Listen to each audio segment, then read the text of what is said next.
Guys, I want to start early because I want to see the trial. Is it starting soon or not? In 1 minute? Okay. It's gonna be buzzing today. I can tell. Hey Mr. Cow. First time donator.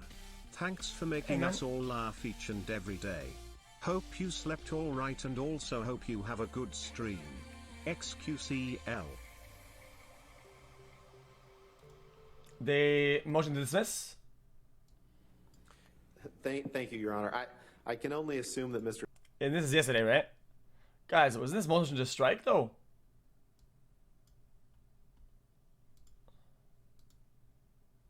Guys, that was motion to strike, not to dismiss, right? Is there not a difference between that? There's a difference.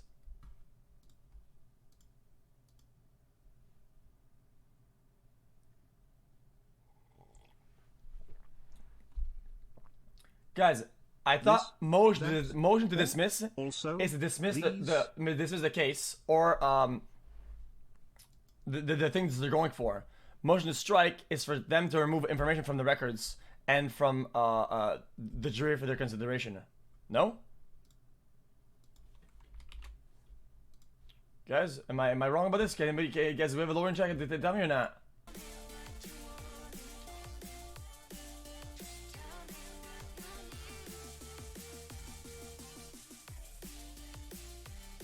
There's a motion to dismiss. Yo, correct question mark. Oh, they did both. They did both.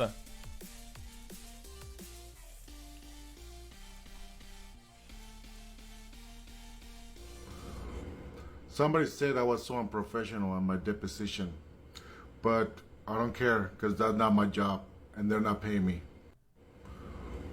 Somebody said I was so unprofessional on my deposition, but I don't care because that's not my job and they're not paying me. That is definitely a chat. Guys, I'm not stand up. I just woke up. Oh shit! Everybody's watching this already, man. Everybody, this is already fired the fuck up. I'm not watching this. Why did I click that? Why is you? I'm gonna ban you next time you do that. Yo, bitch! Stop doing that shit, man. I'm looking for memes in chat. You think some anime shit. Fuck, man. I'm so tired of this.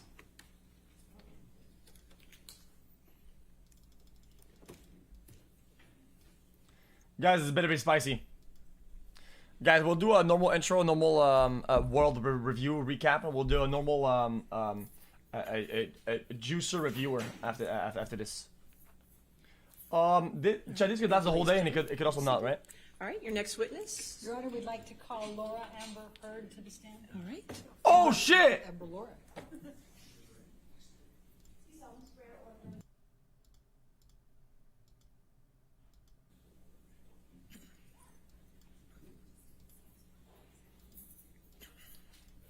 Oh my god, it's happening.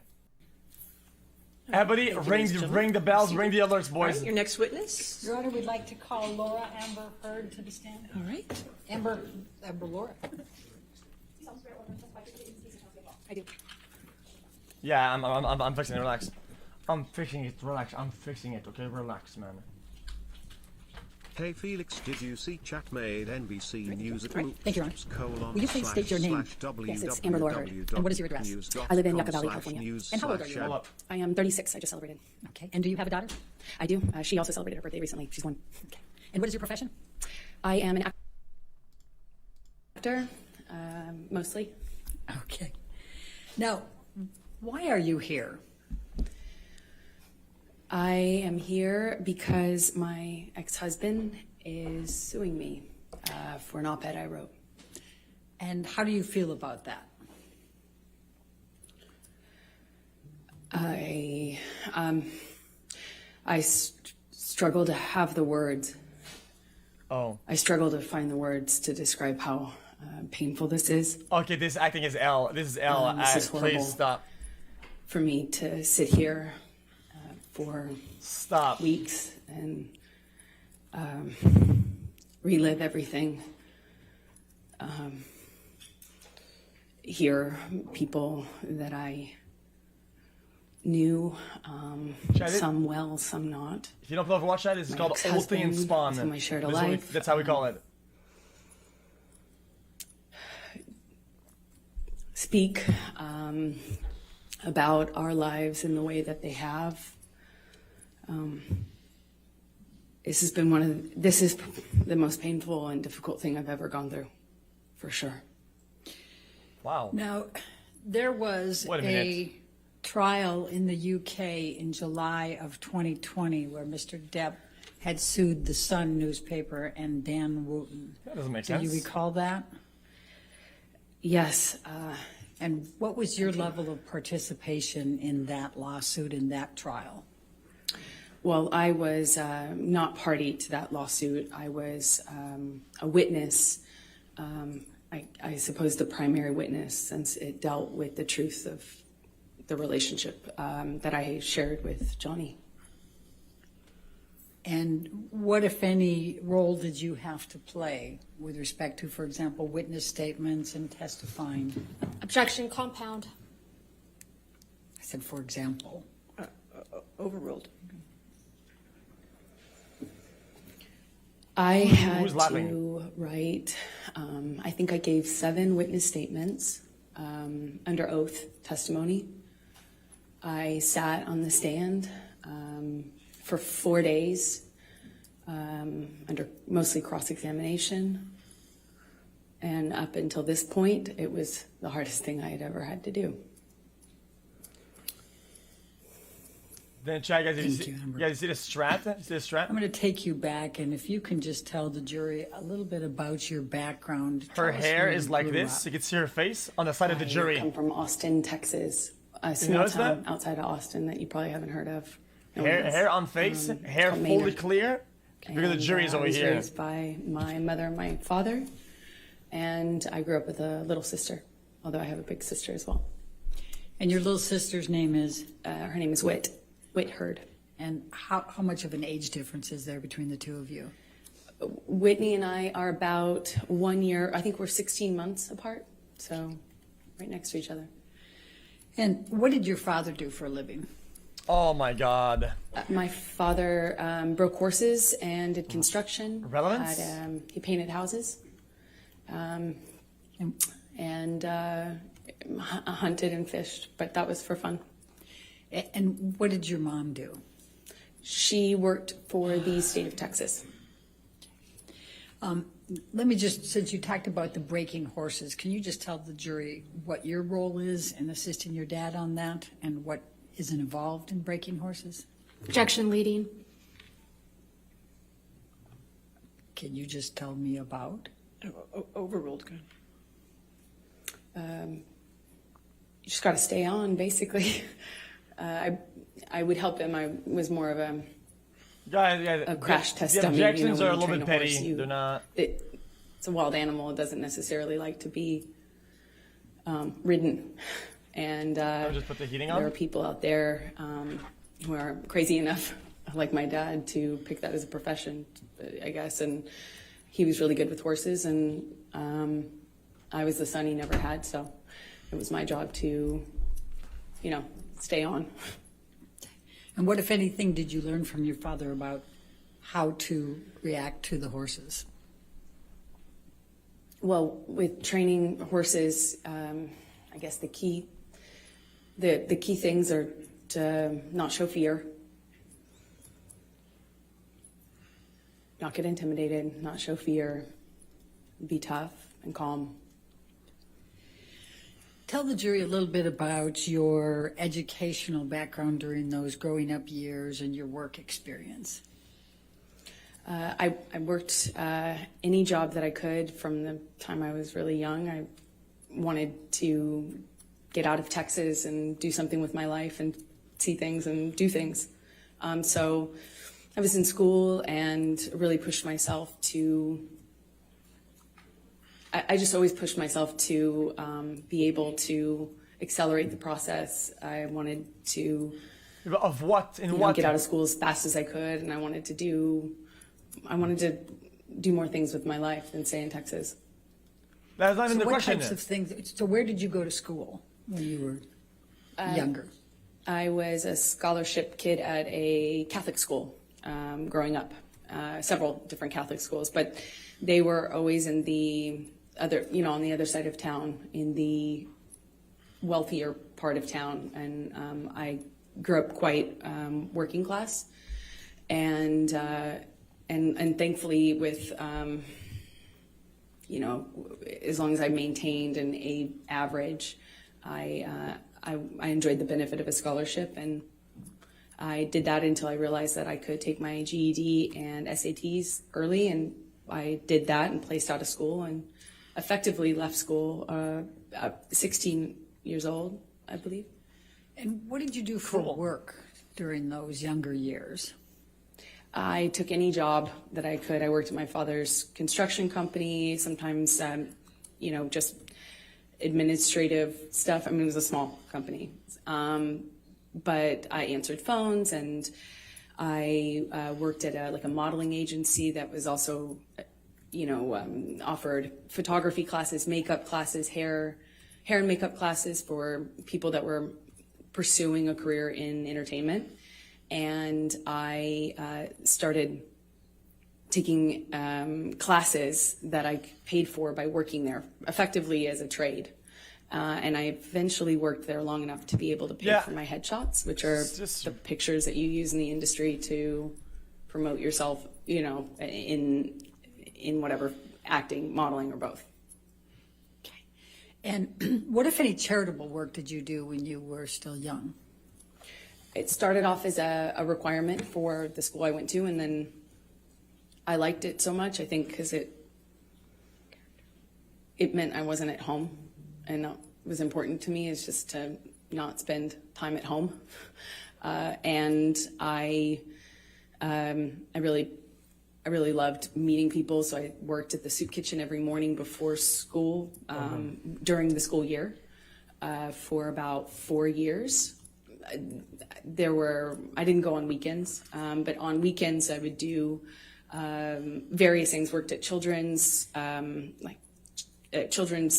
museums, typically, because they would work with younger volunteers, and mostly soup kitchens and things involving children. I worked at with deaf kids for a while, and I love it.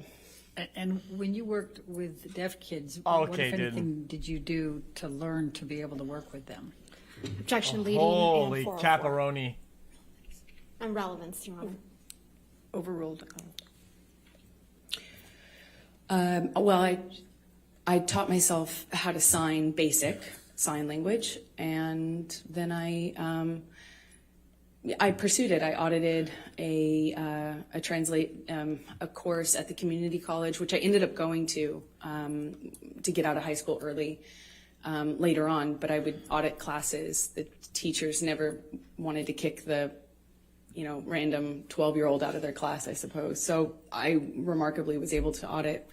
So much work for charity, but whenever she got older, she gets 7 mil. She came and donates like 1/5 of what she said she would donate to it.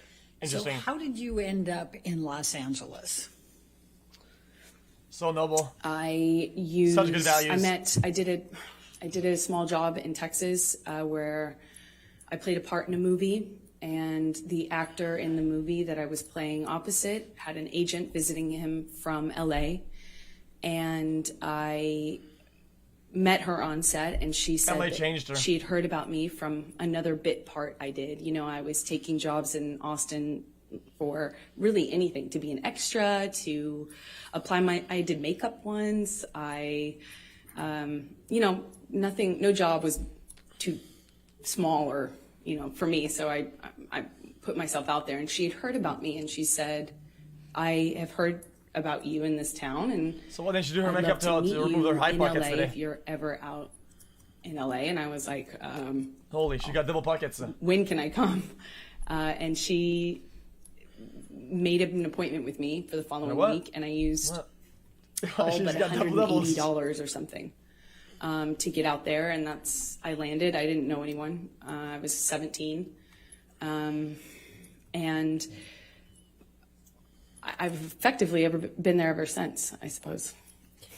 So when you arrived in Hollywood, please tell the jury what you did to get moving there, get going?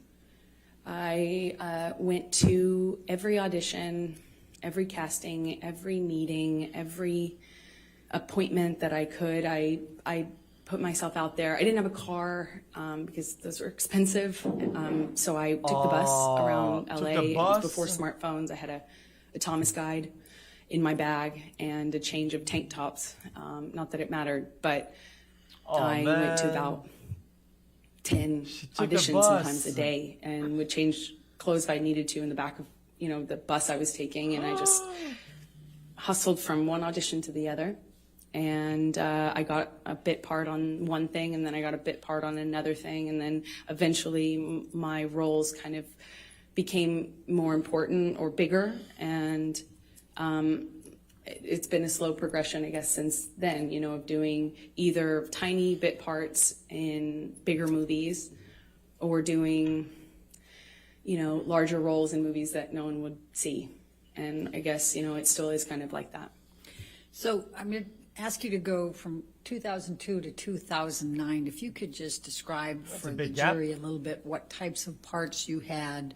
I think they've indicated they didn't. You have not been well known here in this courtroom compared to Mr. Depp. So perhaps just take them through a little bit of that. Yeah, that's fair. I did small roles in big films like Zombieland and Pineapple Express and movies that were well known. My first one was Friday Night Lights. But again, I had small roles in those bigger films. And then I would do larger roles in kind of smaller films. Zombieland, she was a zombie. I did a project where I was the lead in a John Carpenter film, and he came out of retirement to do that. And that's kind of how it was in terms of my career for those first initial 10 years or so. It was just going from slightly bigger role to slightly bigger role and just working my butt off. So I'm going to take you up to 2008. Did there come a time that you auditioned for The Rum Diary? Yes, I auditioned for that in about 2008, I believe. Please describe for the jury your experience in auditioning for The Rum Diary. Well, I auditioned a few times, which is common in my work. You get a call back, as they say. And I think I had at least one, maybe two callbacks with the director. And then I got a call saying that Johnny, who at the time was, I think I knew that he was producing it as well, was doing a project that was something very personal to him. He was reprising his role as his late friend, Hunter S. Thompson, and it was a very important project to him, and that he wanted to meet me in person. I thought I would be going for maybe an audition, but it was just a meeting. I went to his office and met with him for a few hours. And what did you talk about during those few hours? We talked about books and music, poetry. We liked a lot of the same stuff, obscure writers and, interesting books and pieces of poetry that I hadn't heard anybody else reference or know or like. And he was very well read and charismatic. And, I think I left the office with a few books that he gave me. And we spent the whole time just talking about things that we care about. And I was so surprised that somebody, I knew who he was. I wasn't familiar, I wasn't a fan of his work. I wasn't familiar with him, but I knew who he was. He's one of the most famous people in the world. So it was already a weird thing to go and get called into his office. And, I'm a no-name actor. I was 22, I think, and I thought it was unusual. That's super Kappa. It was weird because he was twice my age, and he's this world-famous actor, and here we are getting along about obscure books and weird, old blues, and I thought it was remarkable. I thought it was unusual and remarkable. Cool. I left there just feeling like, wow. So did there come a time that you learned that you were going to be cast for the role in The Rum Diary? Yes, a few days later, my agent said that Johnny's going to call you. We gave him your phone number. I was like, oh, okay. And shortly after, my phone rings, I pick it up, and I hear, this like deep voice on the other line, and he said, "You got you're it, kid. You're the dream. Hunter wrote this part, and you're the dream. You're it, kid." I was like, and amazed. Please describe for the jury what that means. What was the Rum Diary and this Hunter Thompson? What was the concept here, and what role were you playing? Well, it was my understanding that he was bringing to life his late friend, and what he told me was that this character is supposed to be the dream woman, like the dream, American dream, and so I knew what he meant. He indicated to me when he told me I got the role that I was that, that I was the dream kid. That's what he said. So did there come a time that you started filming The Rum Diary? Yes, I'm not quite sure how much. I think we started filming in maybe March of 2009. And where did you film The Rum Why Diary? would they act like they don't know? We shot Like it in maybe. Puerto Rico. And describe, if you can, the events of the filming and your interactions with Mr. Depp during that time. It was a bit Yep, surreal. they do know, they do know, 100%. Filming in a place like Puerto Rico. Yeah, it was beautiful. Sometimes they do like it. It takes place in the 50s. Oh, I don't remember. So it was like everything on a really looked beautiful, Sunday, and, March cars 8th, and 7:39 clothing, p.m., the 48 music. seconds on the It's dot. Just, And you're it like- was a very colorful shoot in general. I couldn't have asked for a better scenario. I was on film. I mean, I was on set reading my books, and occasionally Johnny would talk to me, and then he started to be really kind to me, like more open with me. When we'd have hot days filming, there'd be this big SUV pull up, and a security guard would kind of usher me into this car, and it would have the AC blasting, and I'd be sitting in the back of the SUV just thinking what a strange experience the whole thing was. And we didn't really have a whole lot of interaction on set until we did a scene that involved kissing. We had a kissing scene, and it didn't feel like a normal scene anymore. It felt more real. There are certain things that you do in the job to be professional, like when you have to do that sort of scene, and you don't you don't use your tongue if you can avoid it. There's certain things that you do to just maintain a certain line, and it just felt like those lines were blurred. I mean, he grabbed my face and pulled me into him and really kissed me. But we were filming a scene. Did he use his tongue? Yes. Okay. Did you celebrate your birthday while you were in Puerto Rico? I did. I celebrated, I think, maybe my 23rd birthday there. And what, if anything, did Mr. Depp do for your birthday? Well, we were already kind of talking about books and poetry and things like that. He gave me a few really beautiful poetry books. And he gave me a bicycle, like a vintage bicycle, because at the time I was riding around on a bike, and I had a lot of time off since I was a smaller role in the movie. And I think that was it. Okay.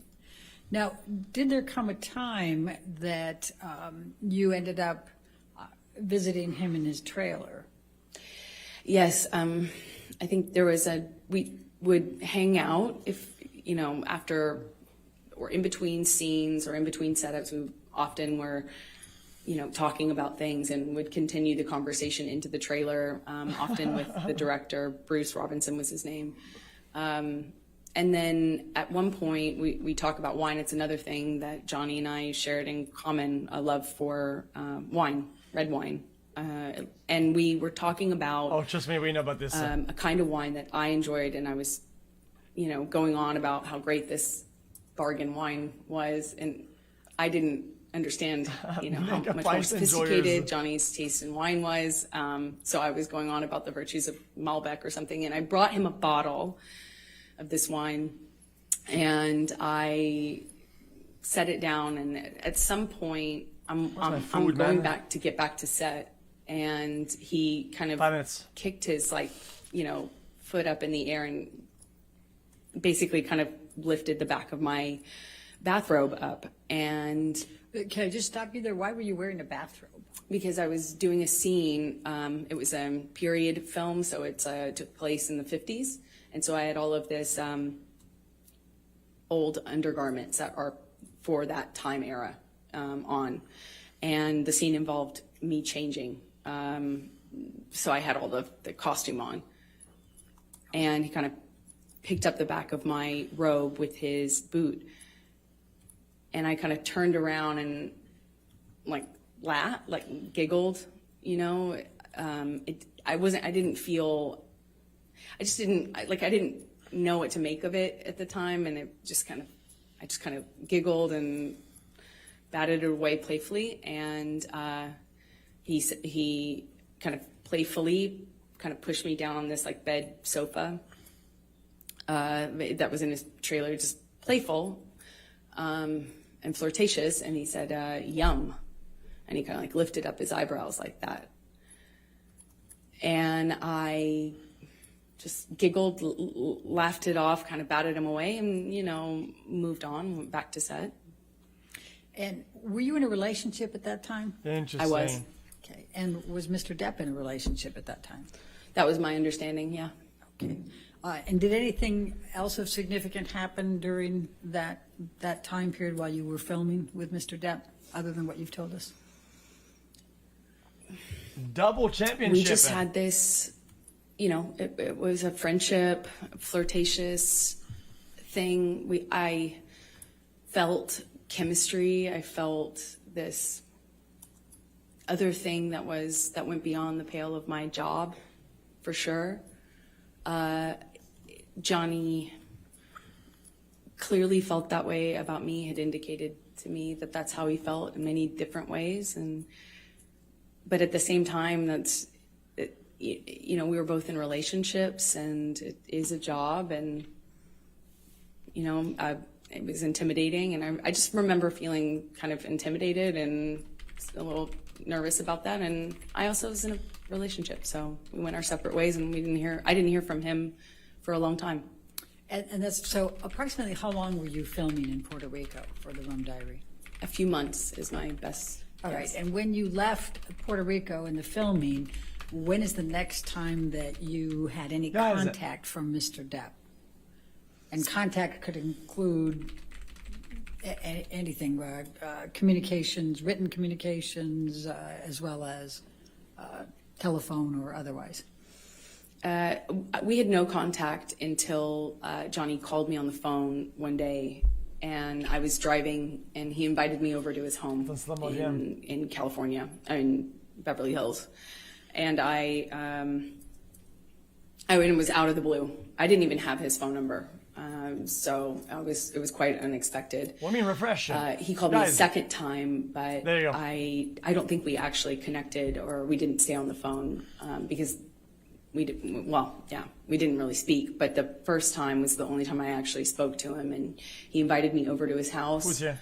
Under kind of he said that we could get Bruce, who was the director, to come over, something about the movie, but it was clearly not about the movie, if you know what I mean. It was.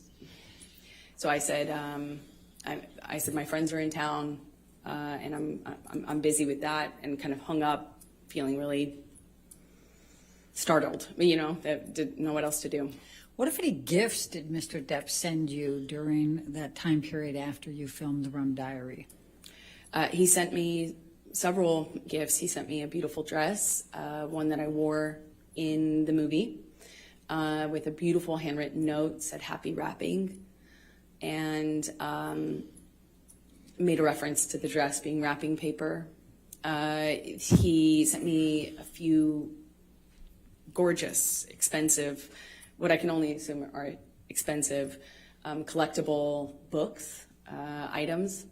And then when I was away filming on a different job, he he did send me some guitars. I know one delivery. Yeah, I was I informed noticed about one delivery. The bottom of the mouth moves a lot, the top not a lot. My partner at the time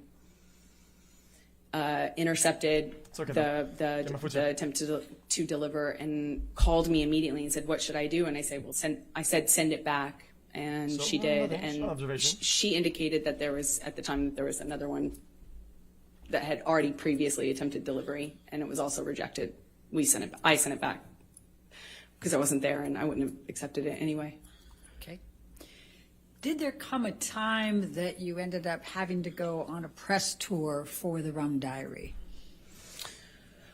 I got a call for the Rum Diary press tour in the fall of 2011. So that's close to 2.5 years after you filmed?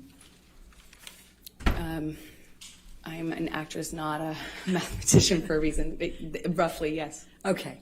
And could you please describe for the jury what a press tour is? Just explain it to them. Well, you take a movie once it's completed, and if it doesn't have distribution, you, as part of the promotion of that movie, you go to these various places, normally cities like London or New York, and you do press events in those cities to kind of promote the film, and you go to place talking about the film. And so you were then called to participate in the press tour for the Rum Diary? Yes, I had just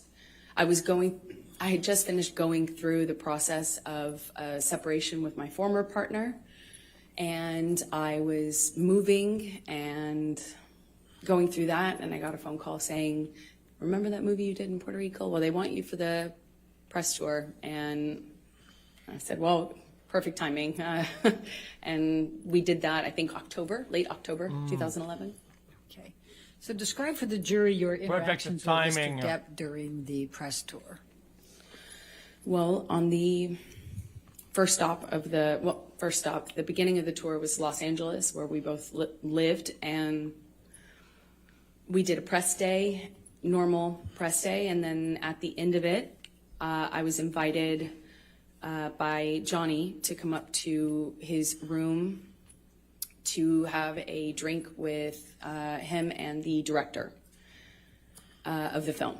And I went up to the room to see both him and Bruce, but as soon as I got there, Johnny said Bruce wasn't going to make it. So I stayed. Johnny and I started talking. He asked me about my relationship. I Naughty said, boy. well, you know, I'm going through it. I'm going through the separation right now, and it's been, you know, rough couple of months, but that's normal. And he said, well, that's same with me. You know, it's been, I can't remember exactly how long he said it had been, but that he had split from the mother of his kids, and said that he understood. All right. And then what happened next? Then we drank red wine and continued to talk, and the talking became us, you know, reconnect. You know, it was like reconnection was almost instant. It was just chemistry. It's hard to explain that, but we sat on the couch and we talked, and you know, it felt like there was it felt like there was an electricity to the room, and it's how I felt when I was alone with him anyway. And it was instant again. I was like, whoa. So on the couch, we talked, finished some wine, and then I got up and left. And as I went to leave, he grabbed both sides of my face, similar to what he did in Puerto Rico when we were filming that scene. And he kissed me, and I kissed him back. And what happened next with respect to any relationship with Mr. Depp? Well, then we fell in love. We went on this press tour, and we went. It was a beautiful and strange time. You know, we were flying from one, not together, but going from one city to the next, Europe. She's New doing York, the jury Los fucking Angeles, performance as I right said, now. and we're just traveling around talking about this movie that we did together, that we The participated in timings together. on her looking at the jury and shit like that. Holy fuck him. We were falling I in have love. to say she's doing pretty it was good. just, at the first dinner in London, he sat me next to me. He produced the film and was a part of controlling the film and was responsible for different things than I was as an actor having a small part in it. And we went on this press tour, and I think in London he had me sat next to him at a dinner, and then we ended up spending the night together in my hotel room. And for the rest of the press tour, it was on. I'll put it that way. All right. And how long approximately did the press tour go?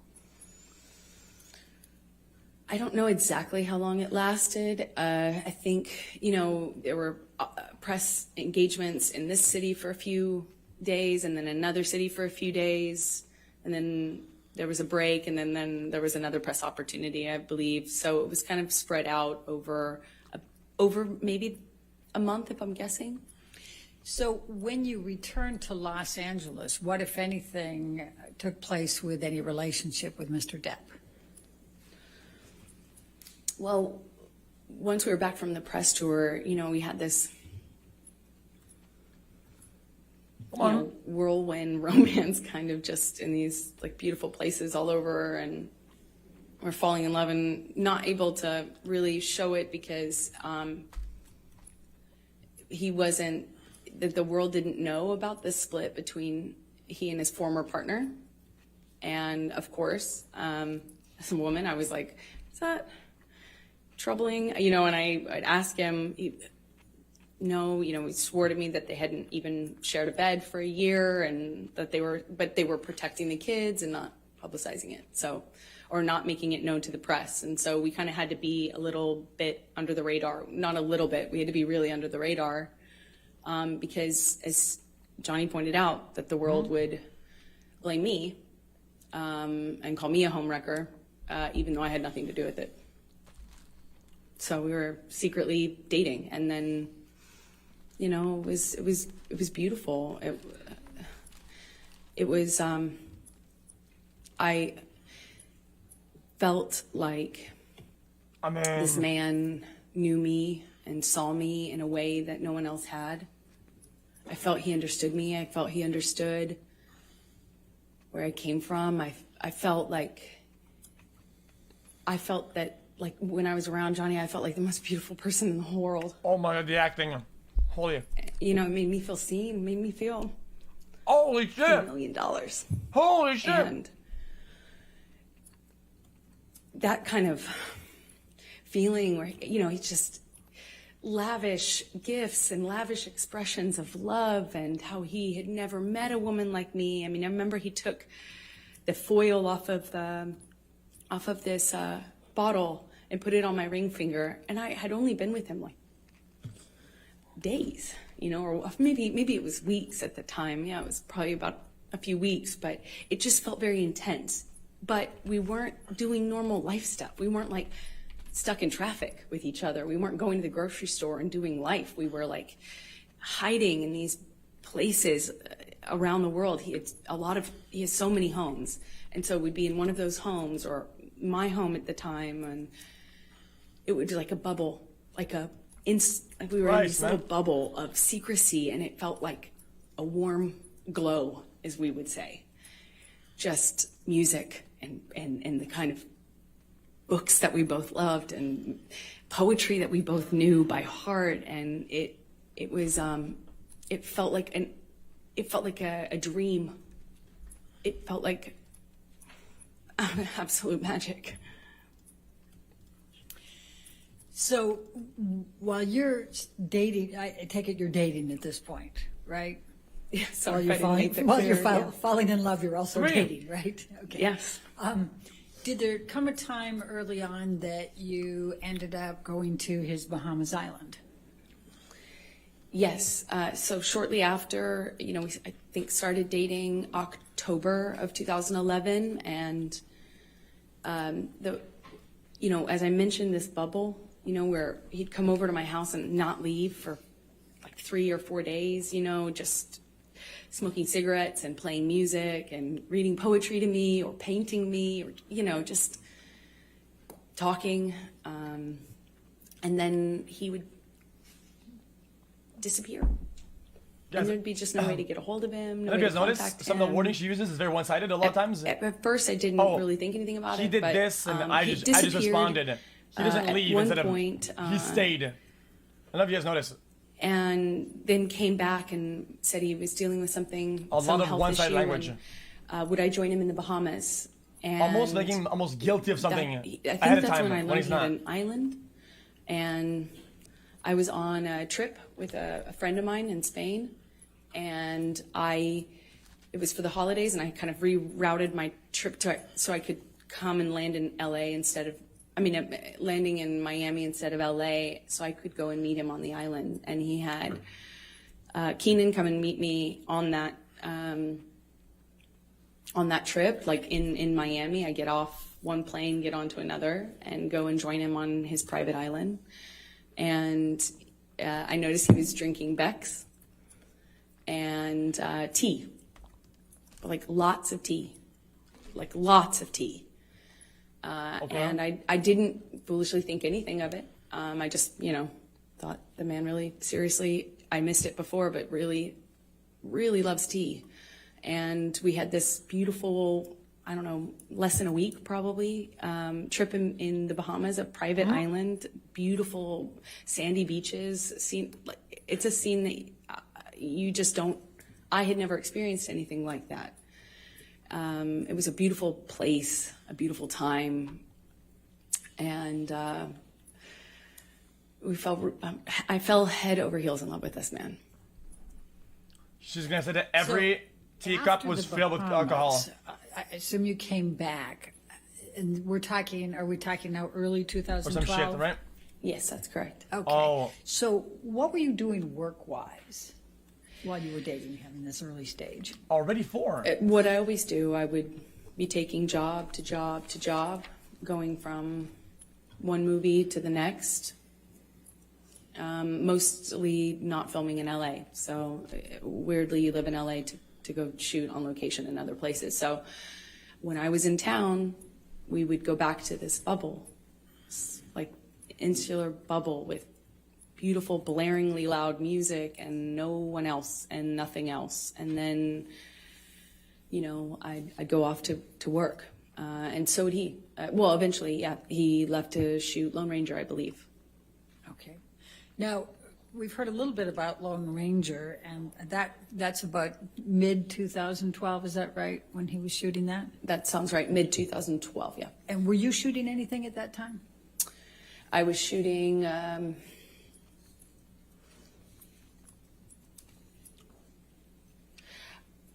Machete Kills? I believe I was shooting Machete Kills in Austin. I had a small part in Okay. a Robert Rodriguez Okay. film that shot in She knows all the Austin. timings of when to look at the audience and when to look at the but she forgets that. I think Johnny was shooting and then having some time off, and there was just a lot of travel, a lot of movement, so. And so what, if any, visiting did you do with Johnny while he was on his set for Lone Ranger, and where was he? Well, he was filming all over the Southwest, and at some point I came to visit him and on one of his locations, and I would stay in the house because I couldn't really, occasionally I would leave with his security guards, but I didn't really have anything to Try to do be smart, but you look visit him sound for a stupid. few How does that days. sound So stupid? I'd cook Everything else makes kind of sense. stay at home and paint or whatever and wait for him to come home and have dinner ready. And we would have these little bubbles, but kind of scattered throughout the Southwest as he was filming. And at the time, Johnny had, when I first arrived at one of these locations, it was the first time that Johnny told me that he had a health issue. Uh-oh. Something with his liver, and that he wasn't That's why he was not drinking. He was drinking a lot of tea, like a lot of tea. No, okay, we got that. Okay. And so we've heard a little testimony about boots. What, if anything, did you do to help Johnny with his boots? Well, I mean, I suppose that I took off his boots, and it made an impression on him, and I was happy to. Anything I can do to show love. Certainly how I felt about him. But if he wanted to take off his own boots, he certainly could. Did you buy Mr. Depp any knives during that time period? Objection leading. Sustained. What if anything did you do with respect to knives during the time period you were working? Still leading. Objection leading. Still leading, yeah. What if anything? Overruled. How is that overruled? Johnny had a thing for turquoise, and that eventually, being in the Southwest, it happens really. How is it overruled? Really quickly. I also too really love turquoise, and he has he loved knives. He loves a lot of things. When Johnny loves things, he does it a lot, and lots of it. So he had these daggers that he had given me that they were beautiful in design, and they're long curved daggers, and he just talked a lot about knives, had a knife and gun collection, and was quite proud of it. And at some point, I don't really remember exactly when it was, but at some point I picked up what I thought was a really beautiful turquoise handled knife, and I had it engraved with a saying that Johnny would say to me all the time, which I Karambit, blue fade, blue thought was gem. romantic. As funny as that is to say now. And what was the expression, the saying? Until death, hasta la muerte in Spanish. Now, by the time that you're visiting Mr. Depp during his shooting of Lone Ranger in the June through August 2012 timeframe, what, if any, relationship has he developed with your family? Pink. Well, starting really early on, Johnny was so kind, so generous to my family, but especially my mom and dad. He met my dad, and my dad's a big personality. He's a rowdy guy, and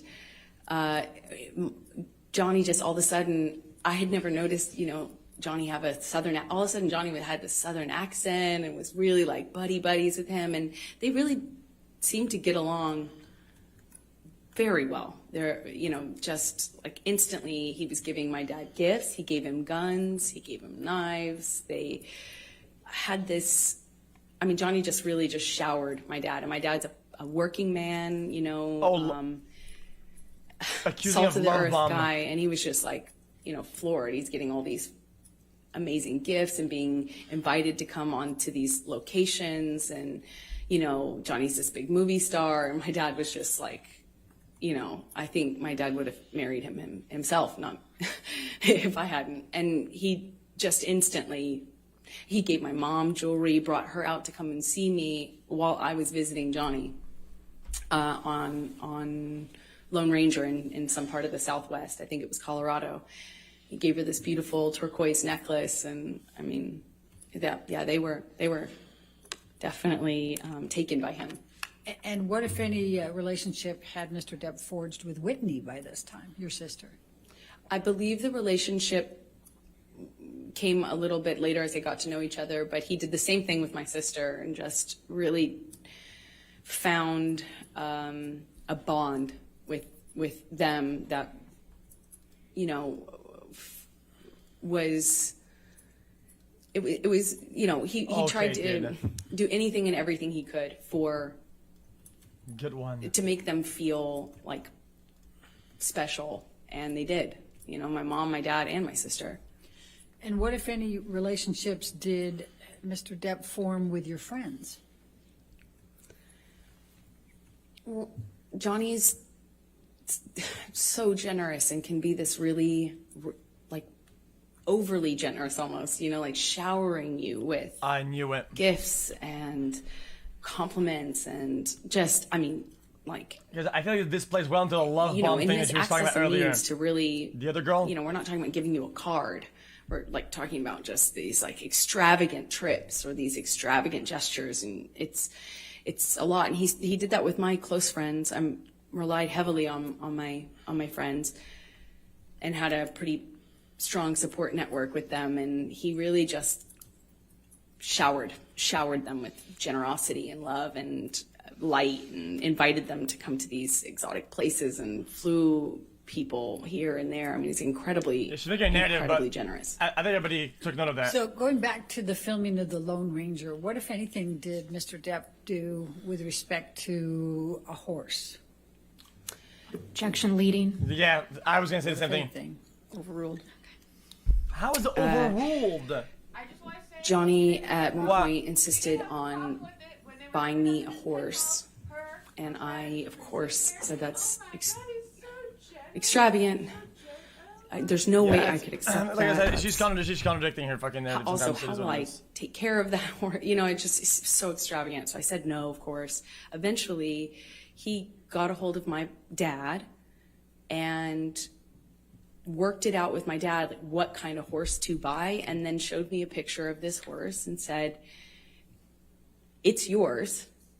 It's coming here." I think it was being transported, and he said, you know, that he had my dad's help on it, picking out. And you know, I grew up on my I feel like dad's this is like not only horses, leading, and it's I grew like up riding with super my dad. leading. So why is it overruled? you know, I went. I had it's coming out of the resisted for, blue. I think about like It's a month and a super half out or of the something blue. of him kind of bringing up the idea and me saying that's a crazy gift. No, thank you. No, that's incredibly generous, but I couldn't accept. To all of a sudden, I had a cult. So let's take you through. Because you can ask, was there any big gifts that stood out? Yeah, the horse. Could you just describe for the jury a little bit about how that relationship evolved A cult. through 2012?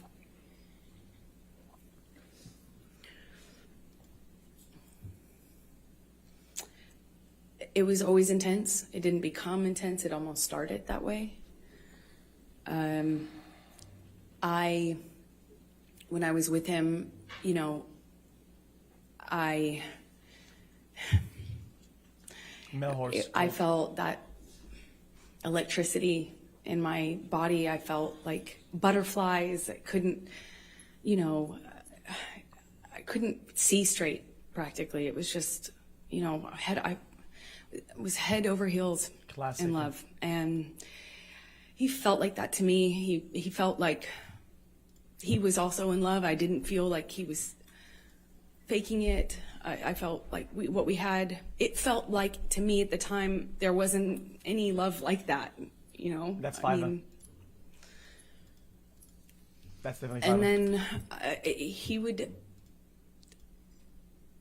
he started to kind of do this thing again where he'd disappear and he'd come back. And I remember at first when he first started drinking, counts. I didn't really think much of it, but all of a sudden the behavior kind of started to go in line with the disappearing, and he'd come back and he'd just be different. And I'd say something and he'd accuse me of saying something else or saying it in a different way, or he would, it was mostly my clothing at the time and me working. That was the main thing. Like, I found myself trying to not talk about auditions because it would change the mood so dramatically. I tried to, you know, he would make these comments about, you know, whoring myself out, but do so in the context of me acting, you know, and he would talk about other actresses who do my role in this way where they were worthless whores, that they were, you know, fame hungry, you know, expletive, you know, just this. The point is, it felt really dirty to be an actor. Never mind that he was one.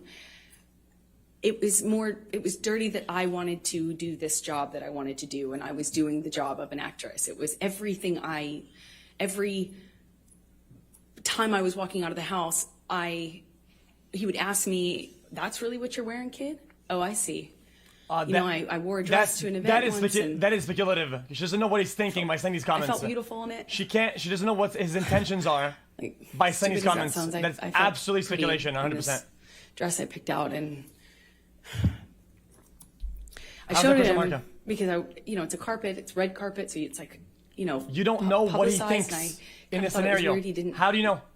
Wasn't saying anything about it. I left him to go do this red carpet, and I was like, "Did you see the event I went to?" Basically, I felt pretty, and I thought, like, "Did you see that?" I wanted him to say something about that, I guess. And Definitely 7. And he said, "Well, this is after he stopped talking to me for some time, didn't tell me why. When he came back in my life, he wouldn't explain why he was acting different. He just kind of acted mad at me, didn't know what I had done wrong. And when I brought up the dress and the event, because it was an event to support a charity I was really involved with at the time, and I said, did you see that thing?" And he said, yeah, I think the whole world saw that, kid. That's how they'll remember you. That's how the world will remember you. And I was like,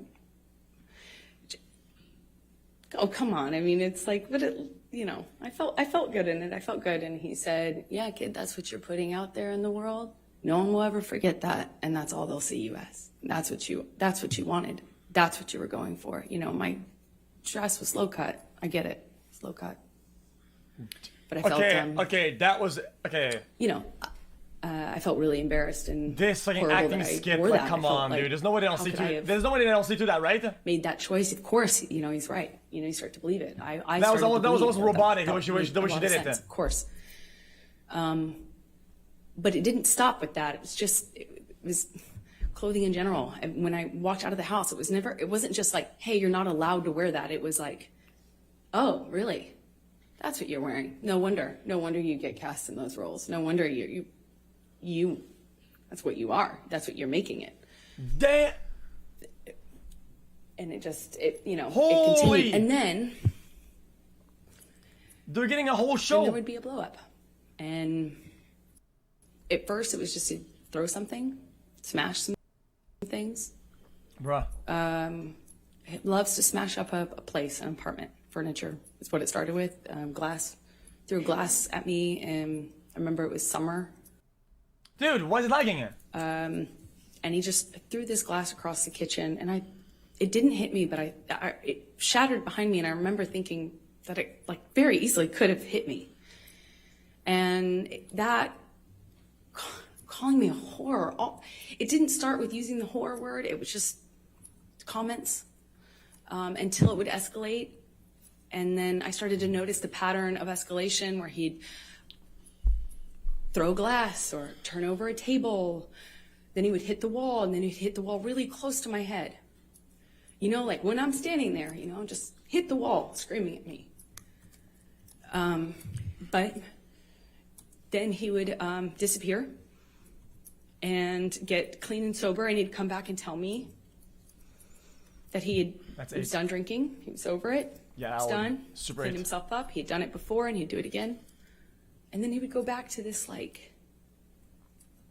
wonderful, almost just unreal, but real, but unbelievably nice, sensitive, kind, warm, generous, interesting, funny Love man bomb reference that number 3, I'm pretty sure. Loved. And he Same would topic, Chad. We'd keep it at 8. make me feel so loved. I would feel so distant from that thing that was so scary that I would not even recognize it too. And that was how, our relationship kind of started to develop in that first year. Do you remember the first time that then. he physically hit you? Yes. Please tell the jury about it. Here comes. It was it's seemingly so stupid, so can we get a tear? insignificant. I will never forget it. It changed. Let's hear it. It changed my life. I was sitting on the couch, and we were talking. We were having a like a normal conversation, you know, just there was no fighting, no argument, nothing. And he was drinking, and I didn't realize at the time, but I think he was using cocaine because it was like there was a jar of cocaine out on the table. I realize that sounds weird, but it was like an actual vintage jar of it. But I didn't see him use it at the time, so I didn't really factor that in. I just, you know, he's drinking and we're talking, and there's music playing, and he's smoking cigarettes, and we're sitting next to each other on the couch. And I asked him about the tattoo he has on his arm. And to me, it just looked like black marks. I didn't know what it said. It just looked like muddled, faded tattoo that was hard to read. And I said, what does it say? And he said it says wino. It says wino. And I didn't see that. I thought he was joking because it didn't look like it said that at all. And I laughed. It was that simple. I just laughed because I thought he was joking. And slapped me across the face. And I laughed. I laughed because I didn't know what else to do. I thought, this must be a joke. This must be a joke. Because I didn't know what was going on. I just stared at him, kind of laughing still, thinking that he was going to start laughing too to tell me it was a joke. But he didn't. Okay. He said, you think it's so funny? You think it's funny, bitch. You think you're a funny bitch. And he slapped me again. Like, it was clear it wasn't a joke anymore. And I stopped laughing, but I didn't know what else to do. You know, I didn't know what to do. You would think you would have a response, but I, as a woman, had never been hit like that. I'm an adult, and I'm sitting next to the man I love, and he slapped me for no reason, it seemed like, and I missed the point. It was that stupid. Second slap, I know he's not kidding, but I don't know what else to say or do, so I just stared at him. I didn't say anything. I didn't react. I didn't move or freak out or defend myself or say, what are you doing? You're crazy. I just stared at him because I didn't know what else to do. And he slaps me one more time. Okay. Hard. I lose my balance. At this point, we're sitting next to each other on the edge of the couch, or I was on the edge of the couch. Leacox is not working.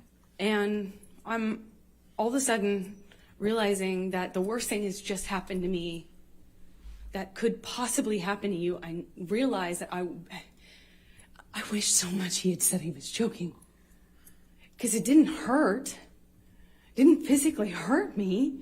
I was just sitting there on this carpet, looking at the dirty carpet, wondering how I wound up on this carpet and why I never noticed that the carpet was so filthy before, and I just didn't know what else to do. I didn't know what to say. I didn't know how to react. I just sat there thinking, how much time do I have till I figure out what I need to do? Because, God, did he just hit me? No, I didn't want to leave him. I didn't want this to be the reality. I didn't want to have the man I was in love with. I know you don't come back from that. You know, I'm not dumb. I know you can't hit a woman. You can't hit a man. You can't hit anyone. You can't just nice save. hit somebody. She saved it. She saved it. I knew there was no. I knew it was wrong. She and I almost knew that I had slipped, to leave him. but she saved it. And that's what broke my heart. Because I didn't want to leave him. I thought if I got up out of that room, I would leave the best thing that ever happened to me. And I wish I could sit here and say I stood up and I walked out of that house and I drew a line and I stood up for myself. No tear. I'm gonna make a poll in chat. Answer the poll. I'm asking if we're gonna get a tear or not. Just looking at the dirty carpet, trying to will myself to get up, to walk out of the door because I knew I needed to.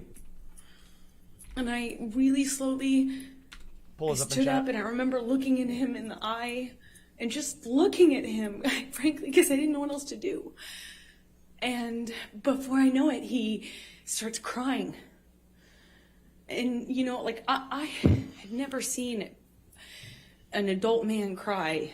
I didn't even really see my dad cry at my grandma's funeral. You know, it's weird. And he's crying. Tears, I mean, just falling out of his eyes. He gets down on his knees and he grabs my hands and he's touching my hands and he's saying to me, I will never do that again. I'm so sorry, baby. I put the fucker away. I thought I killed it and it's done. I thought I put the monster away and I've done it before. It's done. But on his knees. No, you can't cry as an adult male. You're not allowed to. It's like a law thing. I didn't have words. I didn't know what to say. I just remember thinking that it was just, he was crying. He seemed so sorry, but I knew I couldn't just forgive him because right? That means it will happen again, no? You know, like I've seen the health class videos. You can only do it if you have no tears. And I got up in my car. I walked to the car. I didn't say anything. I made a point to not say, oh, it's okay or anything like that. I just didn't say anything.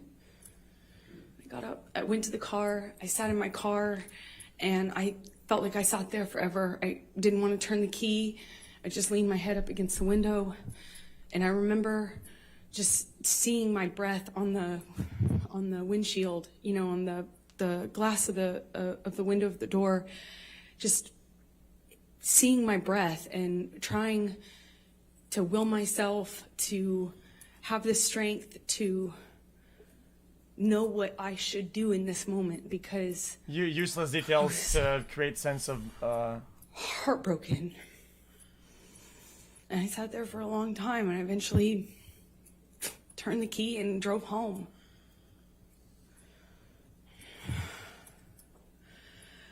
And what did you do after that? I don't know. Now back to normal. I don't remember what I did when I got home. I don't remember.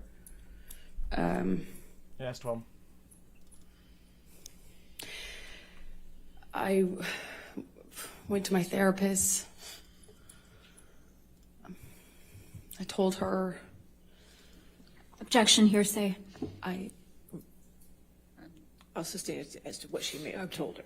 went home, and a few days later started getting, I actually don't know how many days later, but I started getting calls and texts from Johnny,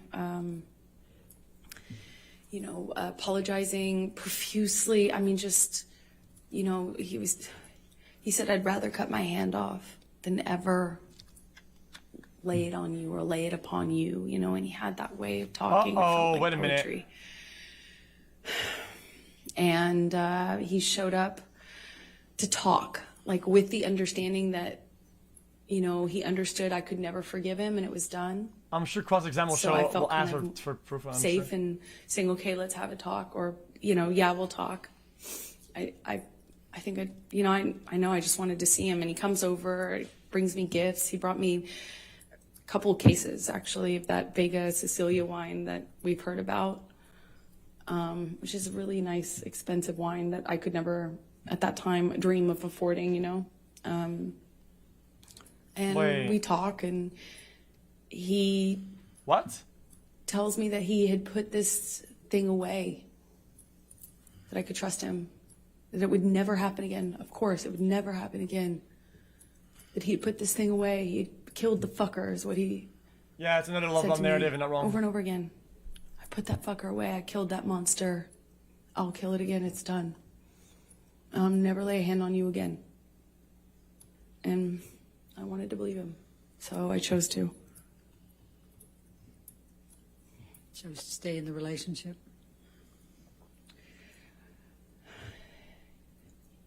Yeah, I did. Yeah, I believed that's it. 13. But, you know, I believed it wouldn't. I believed that there was a line he wouldn't cross again, and that was it.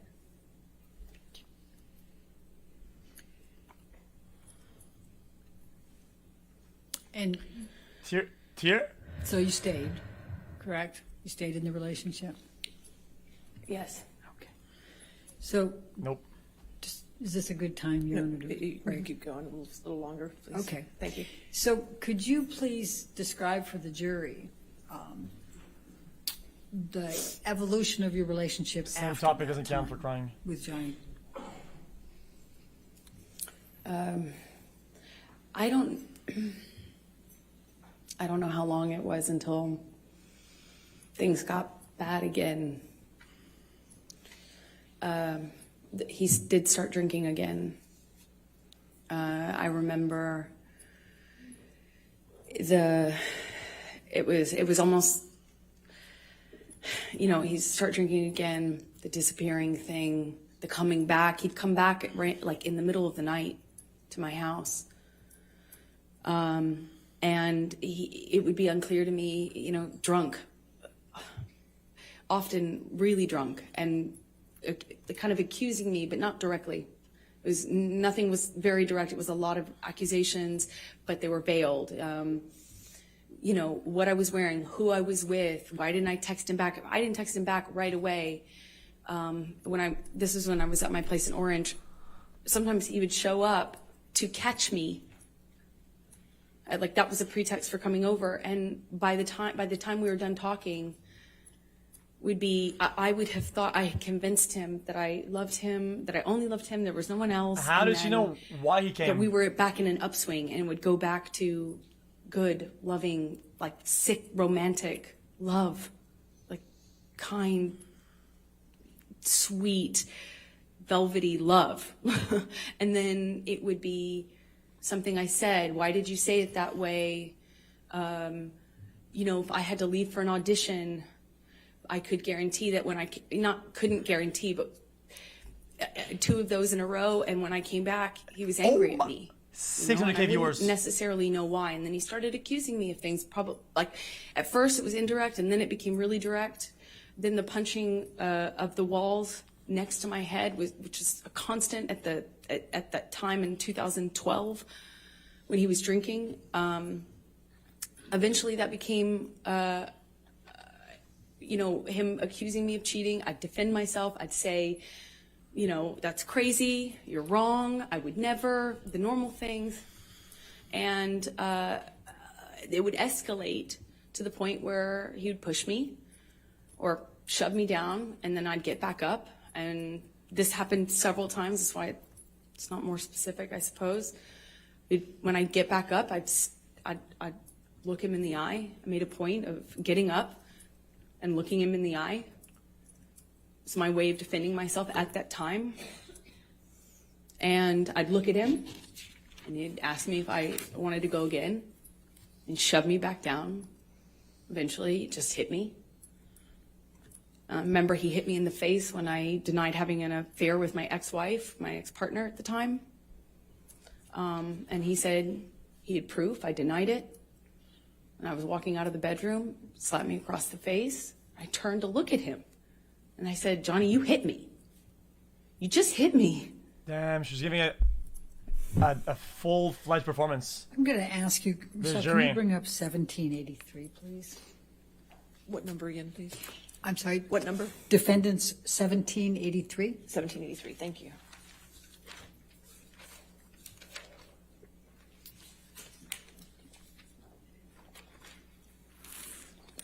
Do you recognize this picture? Yes, I do. Show me. And could Chat, you tell us what it is? Chat, can we get the other feed? It's a picture of my face with a note that Johnny left for me by the coffee. Typically is where we'd leave notes like that. And does this accurately depict the scene portrayed? It was one of those scenes.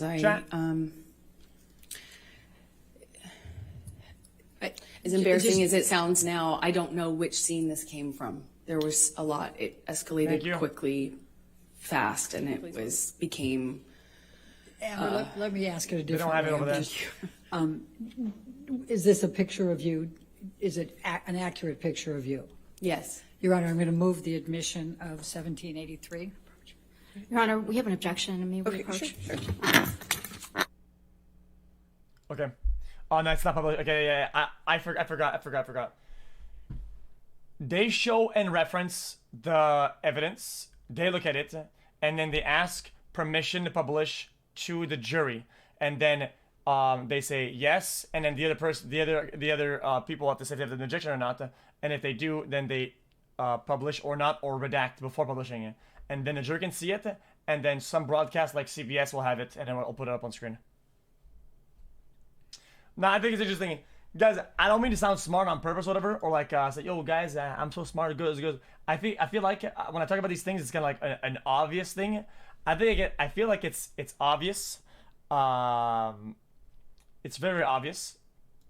The one-sided early stage relationship that she's displaying. Like, oh, he did the boot thing. Oh, he did a nice thing. Oh, he did the gift thing. Oh, he would do this, and he would be so forward with that.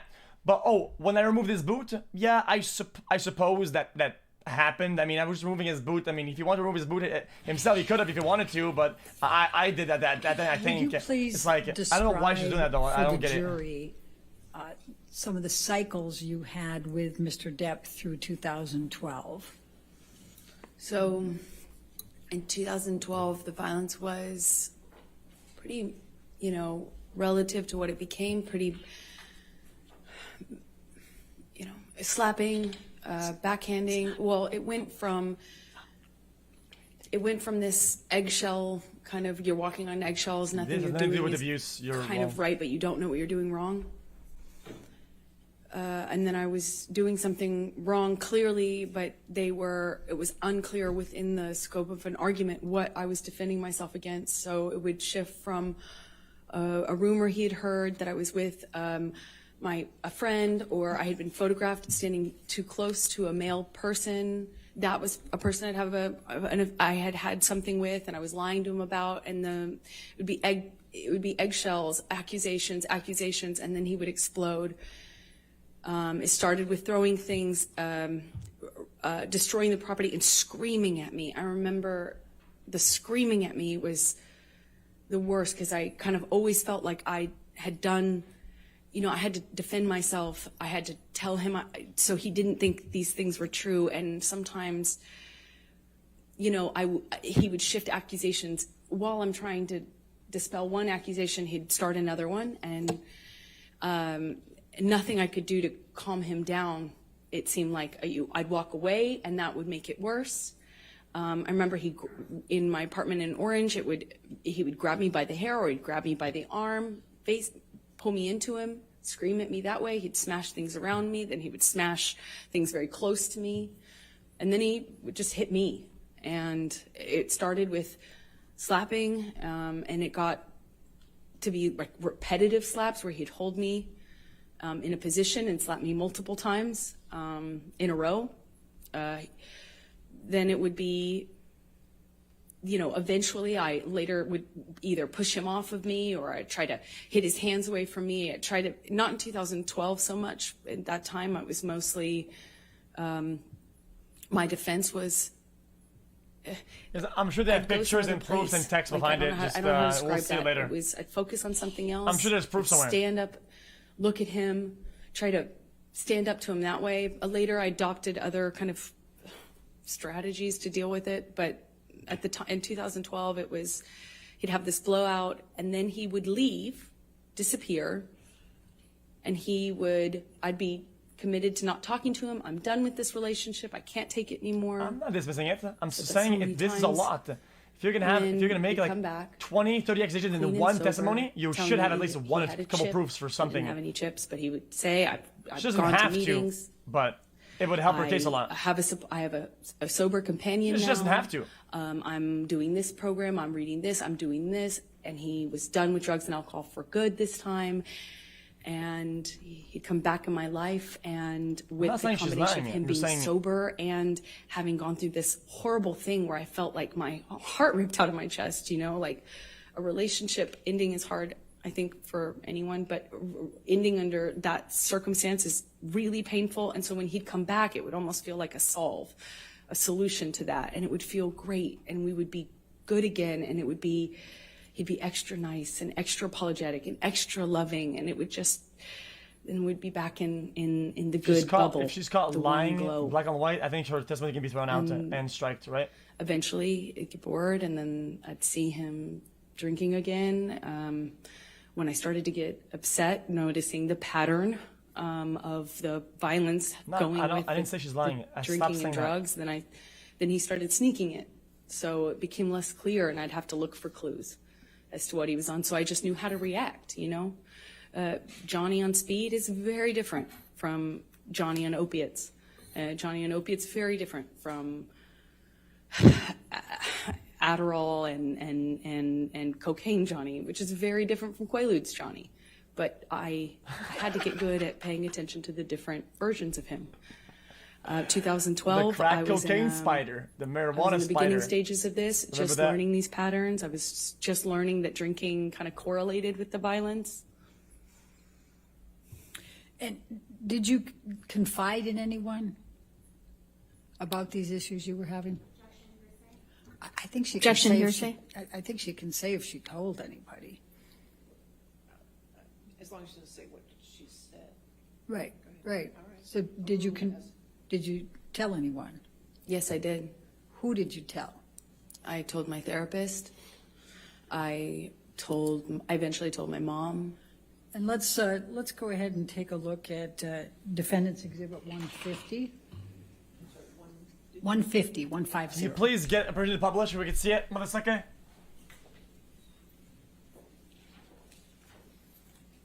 Michelle, blow that shit up. We want to see it.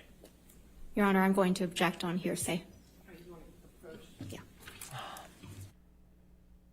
Second time they go for publish, right? And they get objected. Can we get a picture so we can watch it? I'm sorry, I apologize.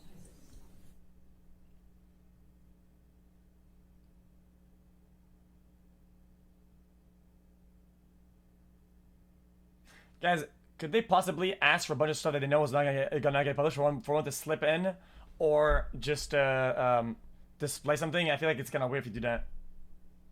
If you go to ask to publish evidence on screen a bunch of times, and they all get denied, it's kind of annoying. I feel like. Guys, I hope you guys understand. These stances I'm having, I can't back away from them. Oh, easy. Look, candy! I told you guys! I told you he was eating candy. You guys said he wasn't? I told you motherfuckers it was candy. Jelly beans. Those are drugs? No, no, these are jelly beans. I can see the actual them. No, these are jelly beans.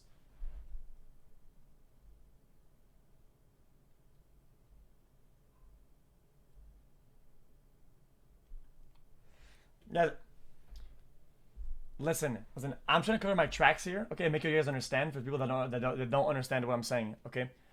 Because I never said she was lying, nor did I downplay some of the perspective, okay? I think she's putting, you guys, she's buttering very thick when she's looking at the jury and going all out with facial expressions. I do think she's going all out. I didn't say she's lying. What I said was she doesn't have to show proof because it's her testimony. And under oath, she tells the truth. That's how it is in court, okay? She tells the truth. So these are all true. But it helps a lot if she does have proof. So if she's going to make 60 instances of getting slapped, 40 times she got punched, whatever, it would help a lot if she showed one time or a couple times a proof, a picture. Oh, look, this happened. He threw this at me and it hit me. Look, I'm injured over here. It helps a lot, though. It does help a lot. But the fact is that we haven't seen anything yet. So it's like, how long do you get something yet? This says, there's proof that she abused him. Yeah, but I'm just waiting it. Because like I said, guys, I feel like the defendants and the witnesses, yes, they have been barraging, literally spamming a bunch of like this. And I'm just like, okay, cool, man. It's almost like you're like, okay, you know what, dude? This is crazy. At a point, it becomes so overwhelming that you kind of want it. Yeah, fuck it. Like, but I want to see like a proof, evidence, anything. It's preview. This is why it's evidence after. Yeah, so we'll see evidence afterwards then. because there's so many times that I feel like, yeah, of course it could be a strategy, I suppose. Why did you decide to confide in your mother So no picture again. about the issues you were having with Mr. Depp?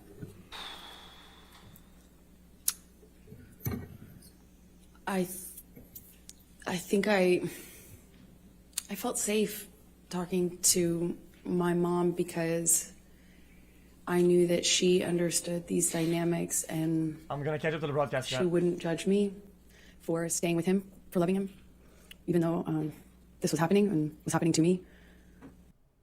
Good, we're already caught up. I knew she would understand. And when approximately did you start confiding in your mom about your issues with Mr. Depp and the physical abuse? Objection, hearsay, compound. I sustain as to compound. When did you start confiding in your mother about the abuse you were suffering at the hands of Mr. Depp? I was confiding in her from the very beginning about the abuse, the psychological abuse, the Compound is control, the two or more disappearing, questions the in not one. knowing where he was, then he'd come back and sometimes in the middle of the night, the constant accusations, like that sort of thing. I talked to her about probably from the very beginning. The fact that I was secret, I had to hide. I'm answering chat. They're asking. Couldn't tell any of my friends that I was with him for a long time because he told me everyone would blame me for the split with him and his partner. So I had to kind of sneak around and kind of get brought to his house, typically in a secretive way. And then he'd come to mine in a secretive way. And it was just all very, so very isolating. And I confided with her at the very beginning on that sort of thing, and then later opened up to her about some of the violence. I did it gently. First I just wanted to have someone to talk to about how scary it was. The rage and the uncontrolled violence, the rage that this man had, and why it was Objection, pointed Your at Honor. me. Hearsay. May we approach, please?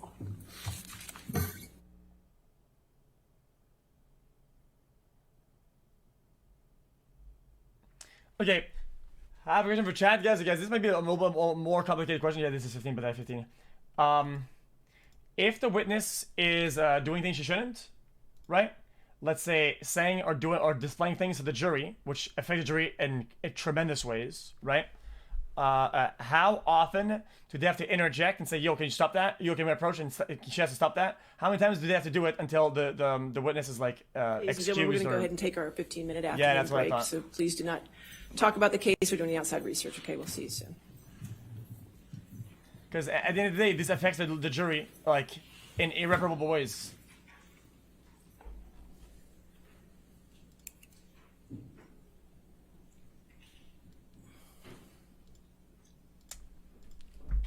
Yeah. If we stand, chat stand. Oh, gummy worms. All right, and Ms. Hurd, just a reminder that now that you're on the stand, you cannot discuss your testimony with anybody to include your attorneys, okay?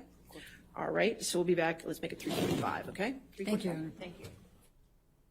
I could go on break now.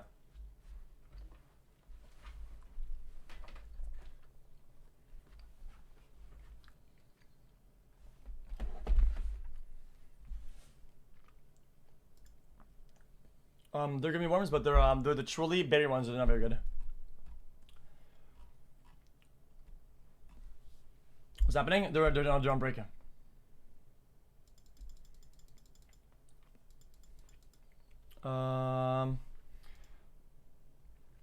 What day are we? May?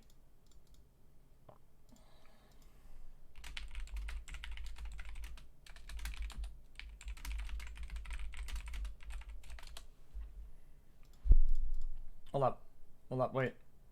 What? T-Tours? What about T-Tours? What about T-Tours? What's in T-Tours, man? Chat, what are you guys saying T-Tours? Nah, I want to go back to the spot where she, So kind, so generous to my I want to go back to this spot.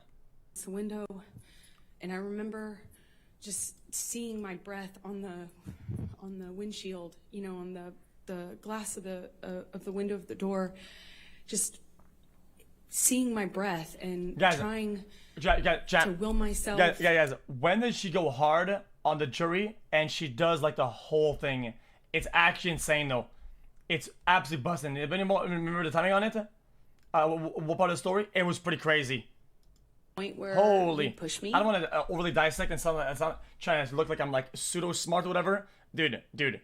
I was looking at her face the whole time. She went fucking hardcore. A minute or two behind this, before this.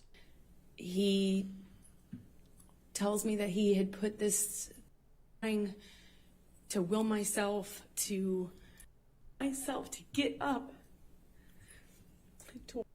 At this point, we're sitting next to each other on the edge of the couch. I was on the edge of the couch.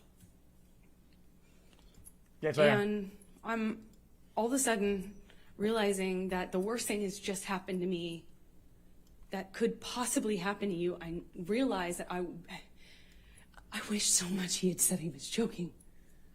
Because it didn't hurt. It didn't physically hurt me. I was just sitting there on this Dude, she's looking at him one by one. Holy, this is actually insane. I wish so much he had said he was The jury joking. is in that direction, by the way. Is in Because it didn't hurt. That direction. It didn't physically hurt me.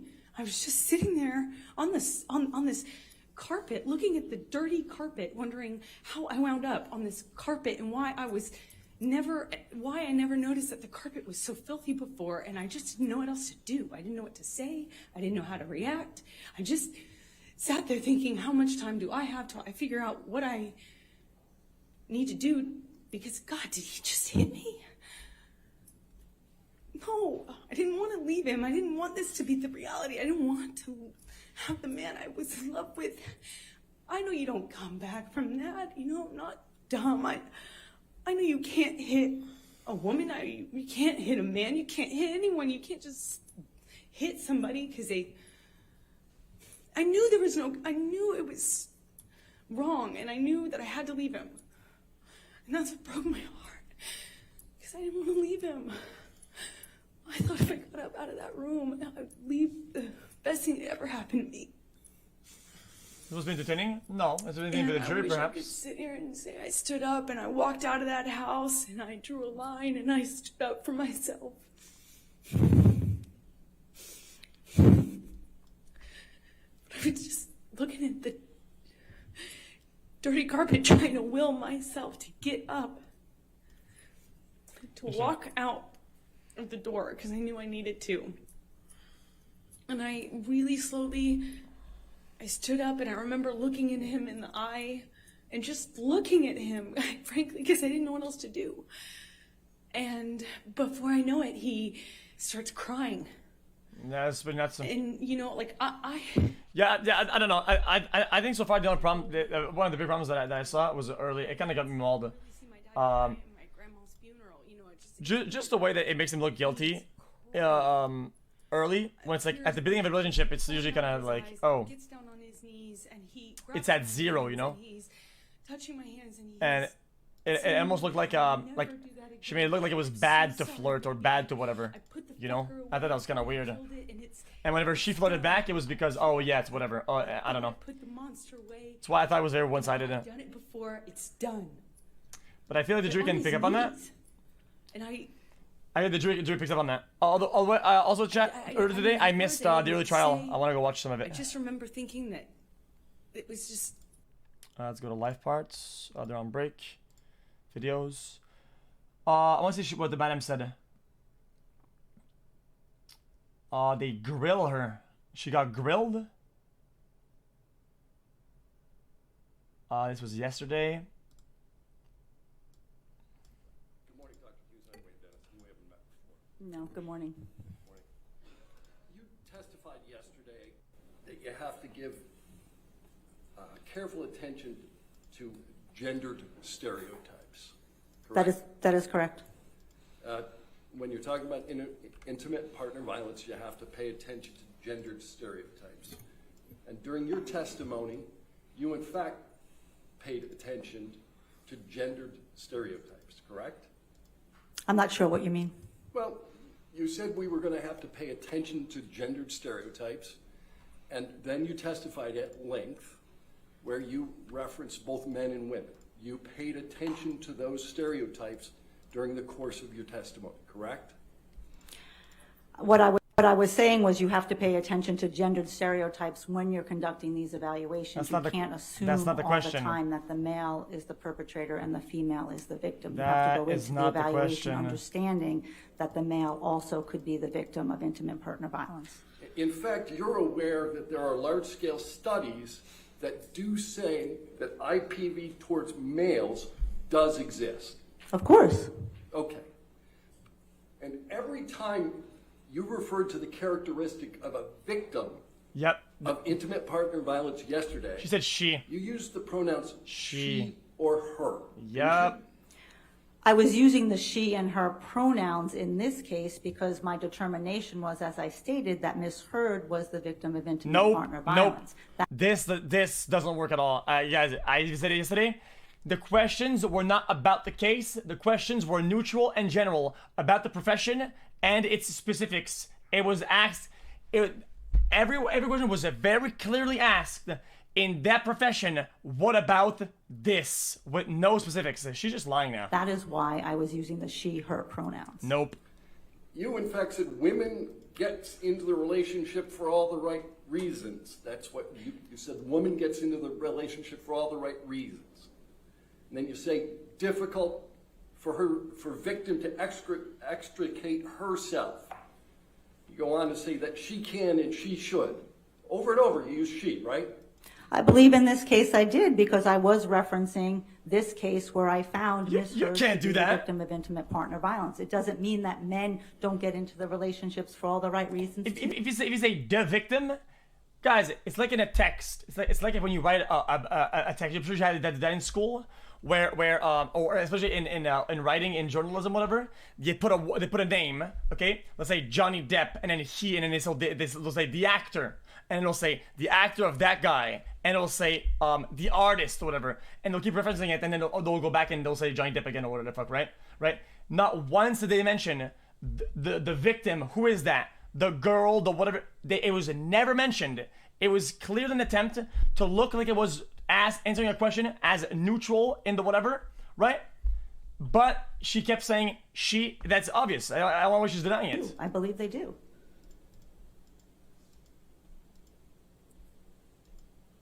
Nearly every time you referenced the perpetrator of IPV, you used he or him, didn't you? Yep.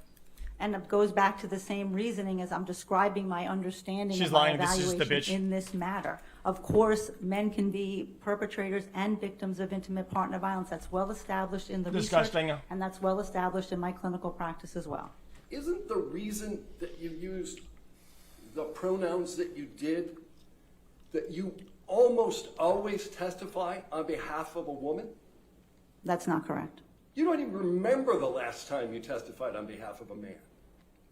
Well, I don't testify on behalf of someone. I testify as to the results of my evaluation. I frequently treat and assess male victims of childhood sexual abuse who are Then that goes against what you just said then. coming into treatment for abuse by their Boy Scout leader, by their coach, by their teacher, by a trusted adult. I see them in therapy. I see them in forensic matters. The point I'm trying to make is that she can't glide the line of, oh yeah, I'm talking general. And sometimes she says, oh yeah, but I'm testifying on this case. Oh yeah, in cases, I do this. This question, no. In this case, she always, dude, you guys, she switches lanes every question. You can't do that. In criminal cases. So I treat and as the jury's supposed to know when she's addressing overall, and this case, she never made even a single time not even a single time that she made it clear she was talking about this case instead of overall. It's so dumb. Evaluate men. Not one time. She I didn't precised ask you about treatment. I asked you about testimony. You broke out your practice between treatment and testimony. I'm not asking about treatment. When's the last time you testified on behalf of a man? I testified recently in a deposition on behalf of a man who was traumatized because he was wrongly convicted. At the time of your deposition 6 weeks ago, You couldn't remember a single time you had testified on behalf of a man. I testified in my deposition that I testified in a case of a man who was wrongly convicted about 20 years and suffered physical and sexual violence in prison, and I detailed the traumatic effects of that happened on that gentleman. All right, why don't we take a look at your deposition? Sure.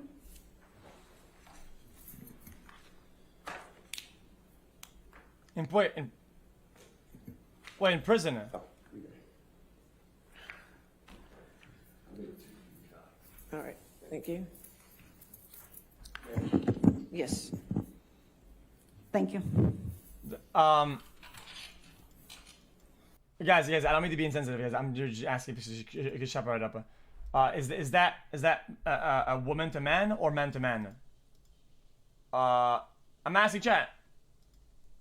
So the man is still the perpetrator here, right?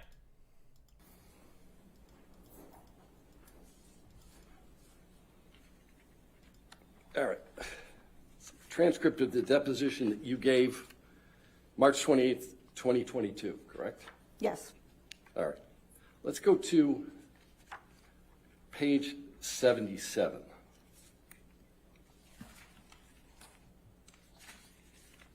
I'm missing live content. I'm not.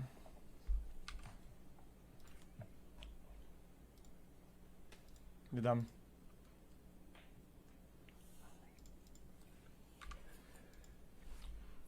Cooked, liar, cooked lord, idiot, Let's moron. look at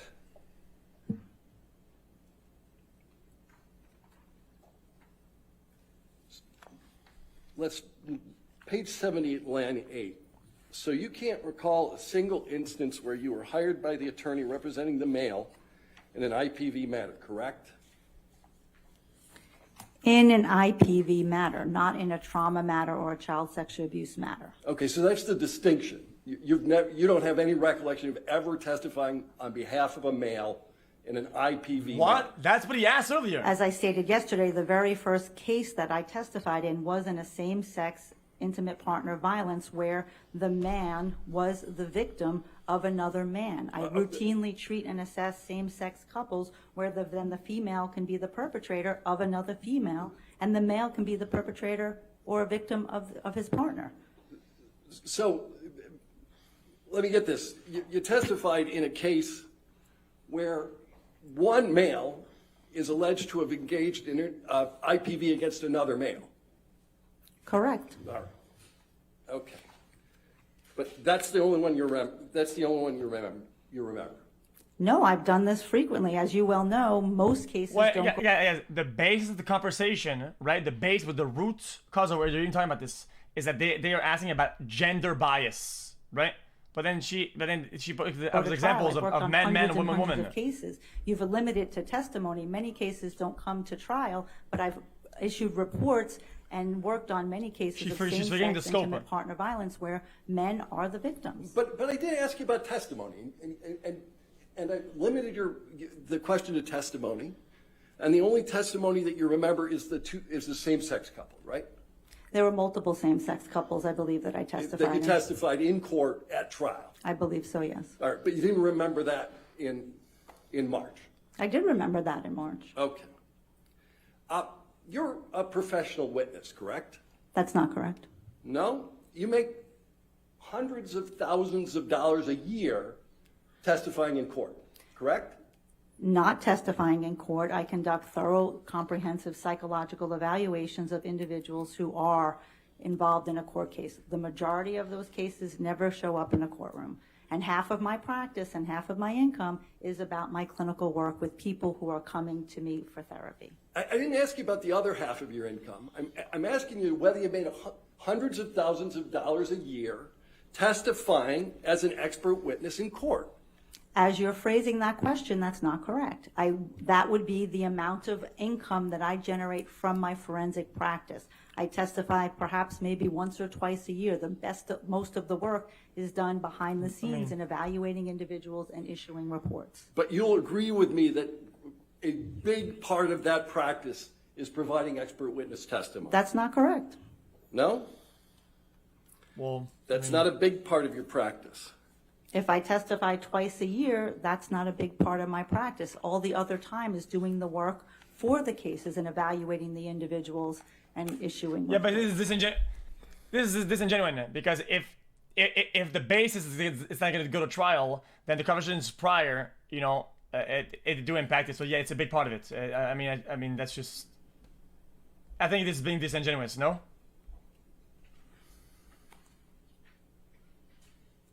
All right. What percentage of work do you devote to forensic psychology? As I stated yesterday, I say half and half clinical, half forensic, but I also have a substantial amount of time that I use in the professional activities and serving on professional boards. So what portion of your practice do you provide expert witness services? I think you're using the expert witness services synonymous with the forensic psychology part of the practice. So the forensic psychology practice, what I do. Yeah, I don't know. They didn't get her to say it though. Unfortunately, she kind of went around the pot a little bit, and guys, I feel like she didn't really answer anything, but it is what it is. When is this back on? There's more of it too.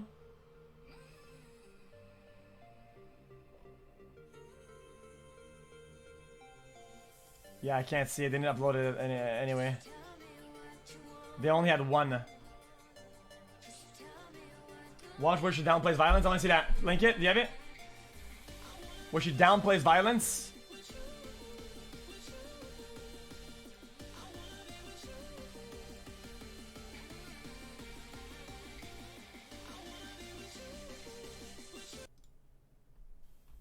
You have it in chat? Link it. Link that shit, partner. Pum pum pum pum pum pum pum pum pum pum pum. Oh, they're back? Okay. Sir?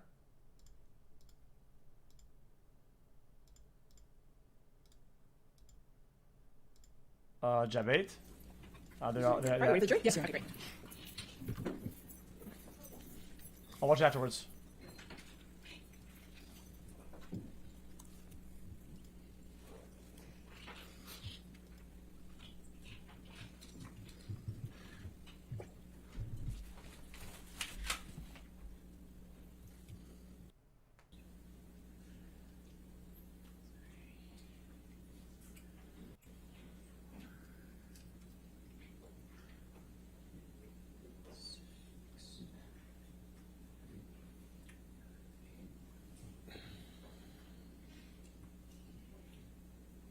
All right, thank Good now. Can I you. go back? Please be seated. Your next question. Thank you, Your Honor. Don't be worried about it. Amber, I'm going to take you up to March of 2013. Can you describe your relationship with Mr. Depp during that month? And we'll start there. I remember that was after a period of some peace, and then and sobriety. Johnny was sober, drinking Beck's, and my dad, who was struggling with alcohol and drug addiction at the time, had fallen off the wagon, and I remember he said, "Why don't we send it?" Sensitive topic equals to your look dad at the jury. support. Each and every one of them. My sister was upset with my dad, and so he poured a shot and kind of said, I don't know, "Let's take a picture." I don't drink spirits, but It's annoying. I know that, I kind of held up in that picture. It's kind of eerie because I just think it's bizarre. He had broken this long period of sobriety that I thought was going to be the end of him drinking forever. She's crying or like fake. I don't know. It's annoying. Sounds foolish now, but I, held up this kind of glass with him, and we sent the picture to my dad because, I didn't know what else to do. And I remember thinking it was weird that he was drinking. And then the month got really crazy from that point on. It was a bit of a revolving door of accusations.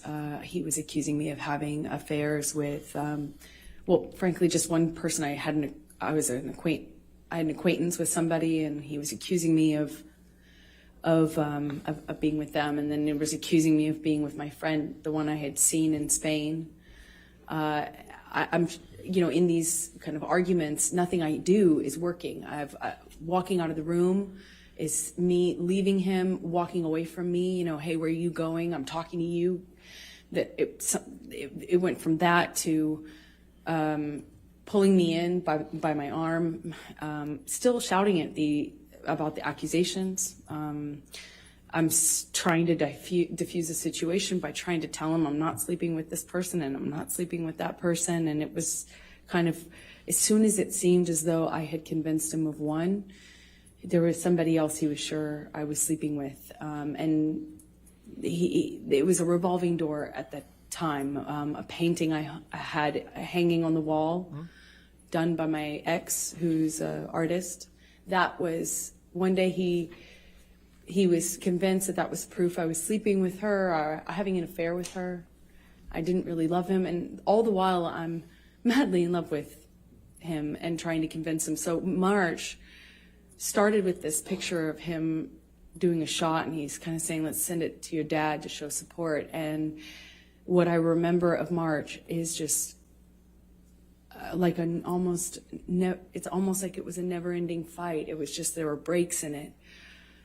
What kept me in it is because I kept waiting for the other shoe to drop, the sobriety shoe, if you will. I kept waiting for him to get to the point where it's not supportable or anymore, and he's done with it and he's ready to get clean and sober again, because there commences a period of like pure joy.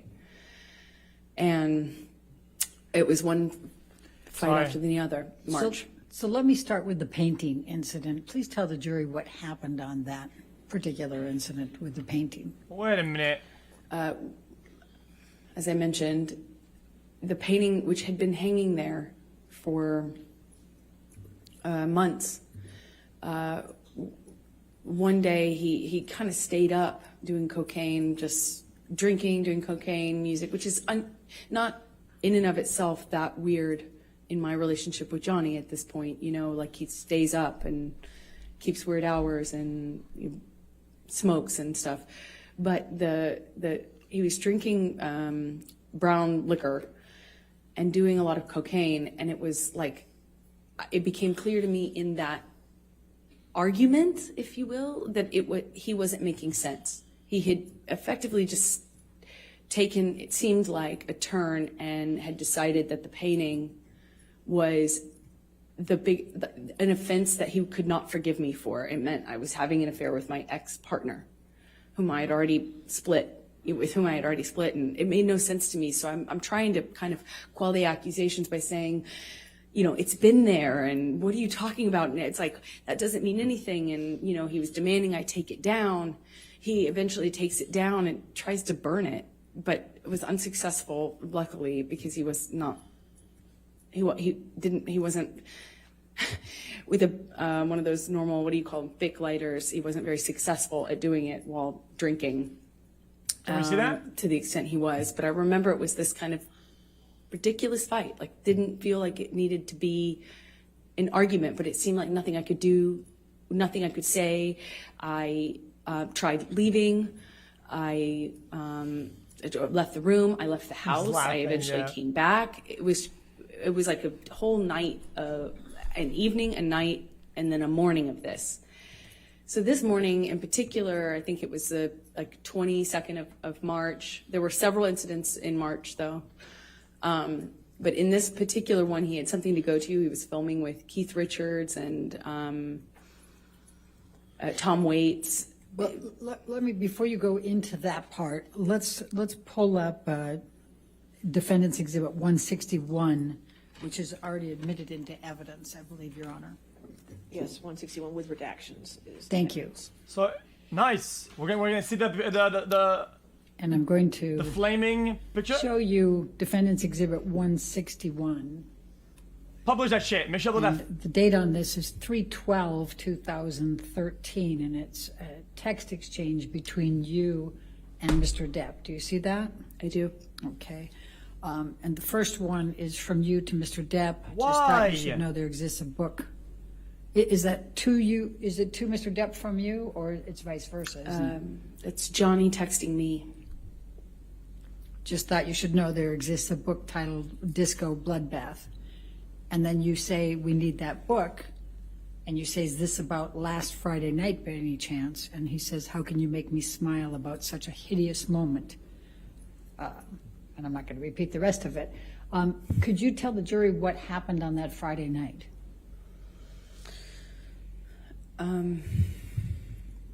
Read it. There were, like I said, there was a few different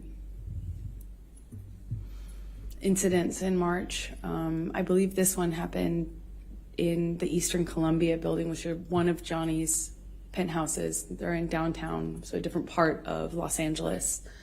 And we'd sometimes go there. So what was the problem with I these remember texts? he was accusing me again of sleeping with this artist, this musician who I'd never slept with. I was denying it. I barely knew the person. And then he was accusing me of sleeping with my friend in Spain. And I remember nothing I could do. He called this person on the phone and screamed at him. He didn't speak English, so he was really confused as to what he was being yelled at by Johnny. But I remember those were the accusations. That was the fight. But it was one to the next accusation. And I remember I was kind of doing that juggling act. I was in one of these fights, I believe it's this one, in his downtown ECB, we call it, loft. And we're in the kitchen living room area, and he backhands me. And, it was, he wears a lot of rings. I was about to say. I remember kind of just feeling like my lip went into my teeth, and it got a little blood on the wall. Just that simple, a little bit of blood on the wall. As hard as it is to explain this. Exhibit?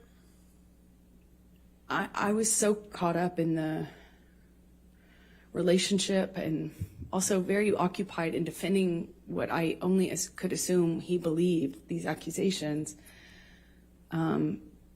that, I didn't internalize, I didn't make that big of a deal of it. I kind of pride myself on being tough, and, I don't make a big deal out of, smaller injuries. And I know that sounds horrible because and hard maybe to understand, but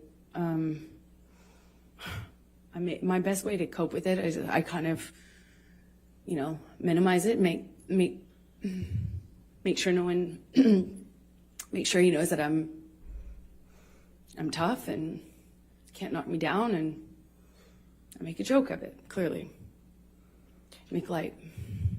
What? I don't get it. What? Make a joke of it? How? I'm going to, Michelle, if you can take this one down and bring up 170A. Good. Did there come a time in March, Amber, where you sent a picture to your mom? Good.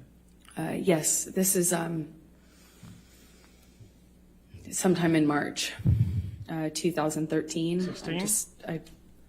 I sent it to her because I had been texting about some of the craziness, and Objection, hearsay. I'll sustain as to what she may have texted. All right. I go say then. Go. Blow shit up. Let's get it. Without saying what you said in the text, explain why you were sending it to your mom. I was reaching out. I was very lonely in what I was living in, and I wanted help. I wanted advice, help. I just wanted to talk to somebody. and Michelle knows what time it is. It's time to blow that shit figure out up how I can make this stop. so we can watch it. And is this a picture that you took of yourself in March of 2013? I did. Your Honor, I'm going to move the admission of Defendant's Exhibit 170A. Any objection? No objection, Your All right, Honor. 170A in evidence. You can Okay. publish the picture. Thank you, Your Honor. Let's see it, guys. If I had PBS open, CBS. If it shows up on PBS, And how did you sustain that bruise, Amber? I had thrown a,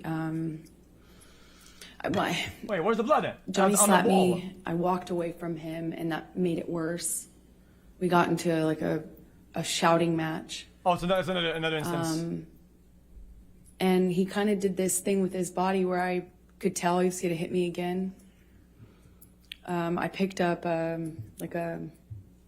It's a bruise. I remember it kind of like a little pot, not a pot, but like a vase. And I remember I got away from him enough as he reels back. I threw it in his direction, and actually managed to get away before he got me. He grabbed me by the arm, and he kind of just held me on the floor, screaming at me. I don't know how many times he hit me in the face, but I remember being on the floor of my apartment, and I remember thinking, how could this happen to me again? Can you bring up 170? The face looks fine, but I guess we're gonna see a 170. 17 for sure. You don't know. I'm not done playing it. I think this is fine. Thank you, Michelle. I just feel like if she was hit, guys, If we can. the language is very important here.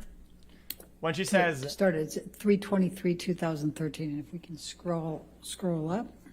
hit multiple times in the face or whatever, and she takes This a is picture. a text message you know, exchange with your mom, correct? I want to see that. I mean, not, Yes, not it that I is. want to, Okay. but kind of we have to. Scroll down, I meant. Your Honor, I'm going to object to hearsay. All right, let's wait until we get to the spot. All right, and is this the picture that you sent to your mom on 3/23/2013? Yes, it is. Your Honor, I'm going to move the admission of 170, just that picture that's on the text. With no words? Well, it says from 2 weeks ago on it. Your Honor. I'll sustain the objection. If we redact the from 2 weeks ago, can we admit it then? And then just have the showing that she sent it to her mom May for we the approach, date? Your Honor? Okay. Okay, guys, it's very important here, guys. It's very important. It's not about downplaying it. It's that the context, the context and the whole thing matters. Okay, if you're held down and there's pressure on your arms with it, and you're being hit in the face a bunch of times, okay, when she takes the picture, I think it makes sense to take a picture of the face and the arm, because only the arm, right, and the face looks fine. Then what's the point then? Because then it really shows that this kind of story behind the hits doesn't make sense.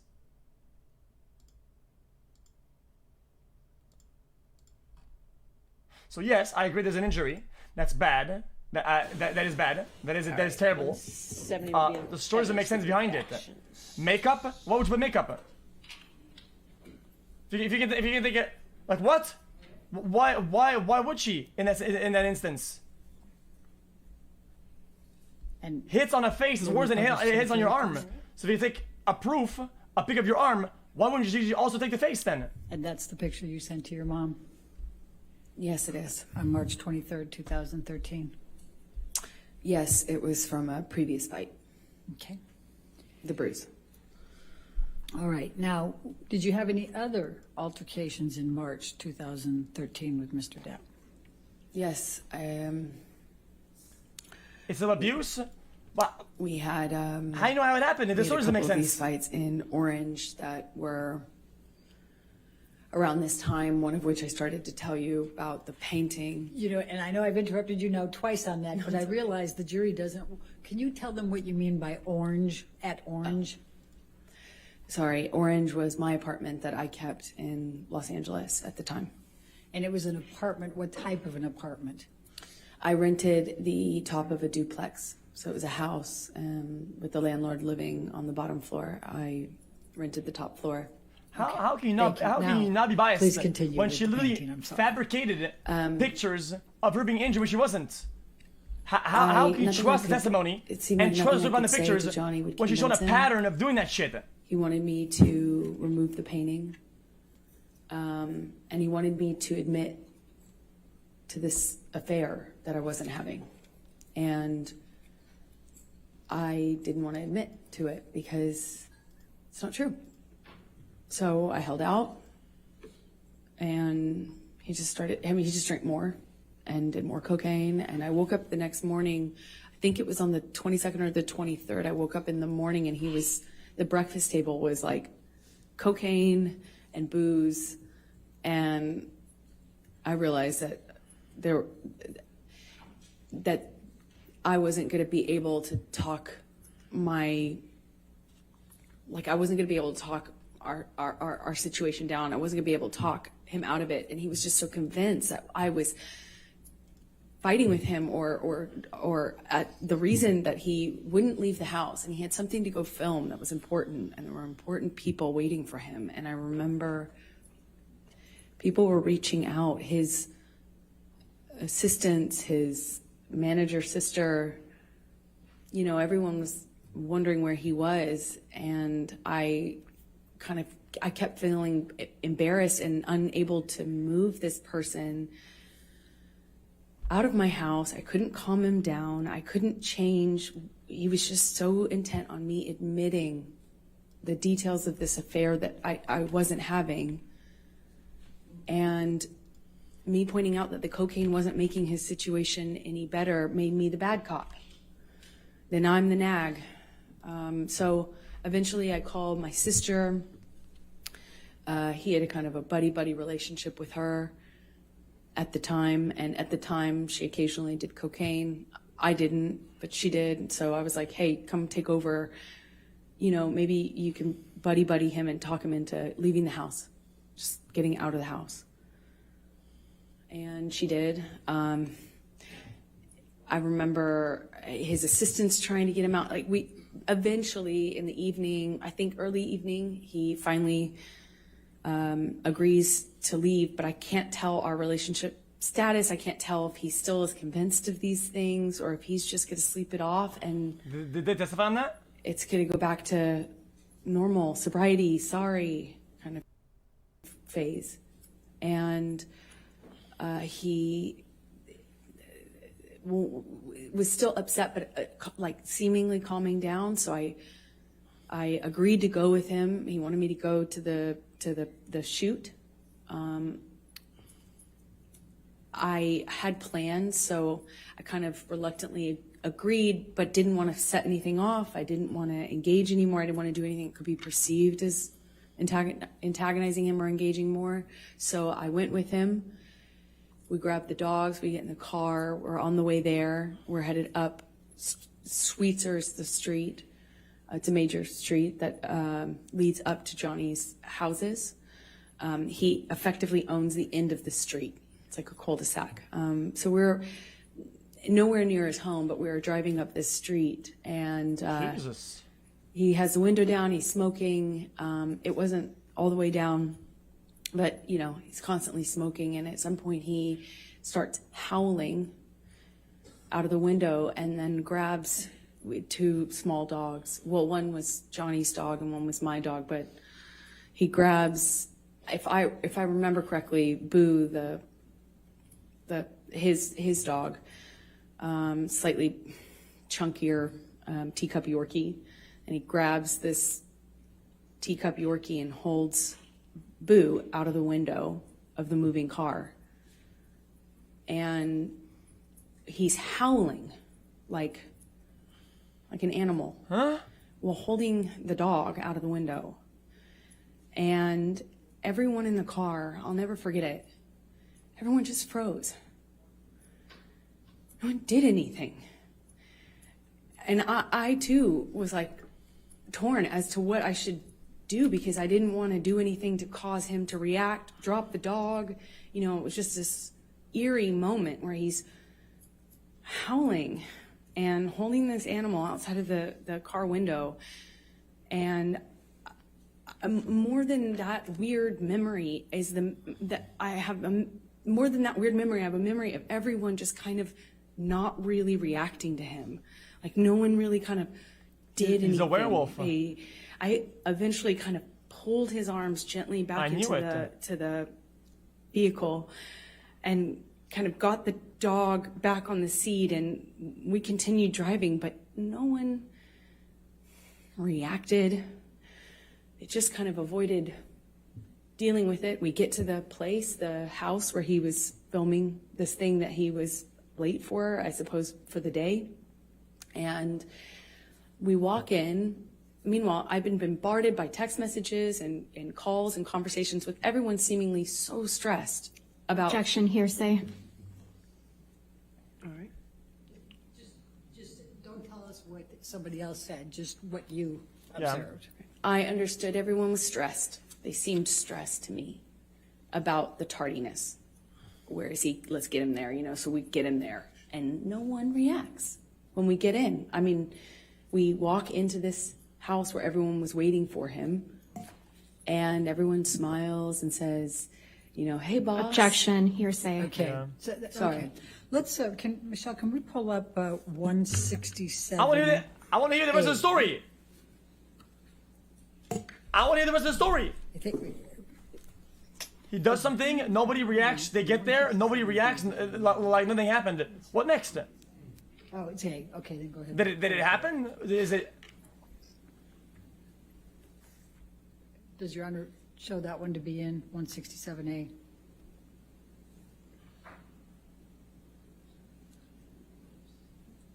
Defendants, I'm sorry. Well, this might be your 167A, but it's in evidence as a plaintiff's number, and I'm not sure which plaintiff's number it is. Well, motherfucker. Twice, If a so testimony is that nobody would- reacted in any way, anywhere from in to over there, I mean, did she imagine it? What the fuck is going on? I want to hear the story. Your Honor, I don't think it's this version of the photograph that's been admitted. So it's a different version. it's a Same different- photograph, but a little different. Is that what we're? It's not the same photograph. Okay, not the same right, well photograph. then- Then we'll go with it. Then what Okay. number is it? Do you recognize this photo? Yes, I do. Please tell the jury what it is. It's a picture I took of my breakfast table that morning. Your Honor, I'm going to move the admission of Defendant's Exhibit 167A. Is that the Any cocaine objection? box one? Your Honor, may we approach? Sure. And here it comes. It's gonna get denied again for the 4th time in a row. How many times in a row are you allowed to try to process things or whatever? Is there a cap? I asked earlier. Is there a cap?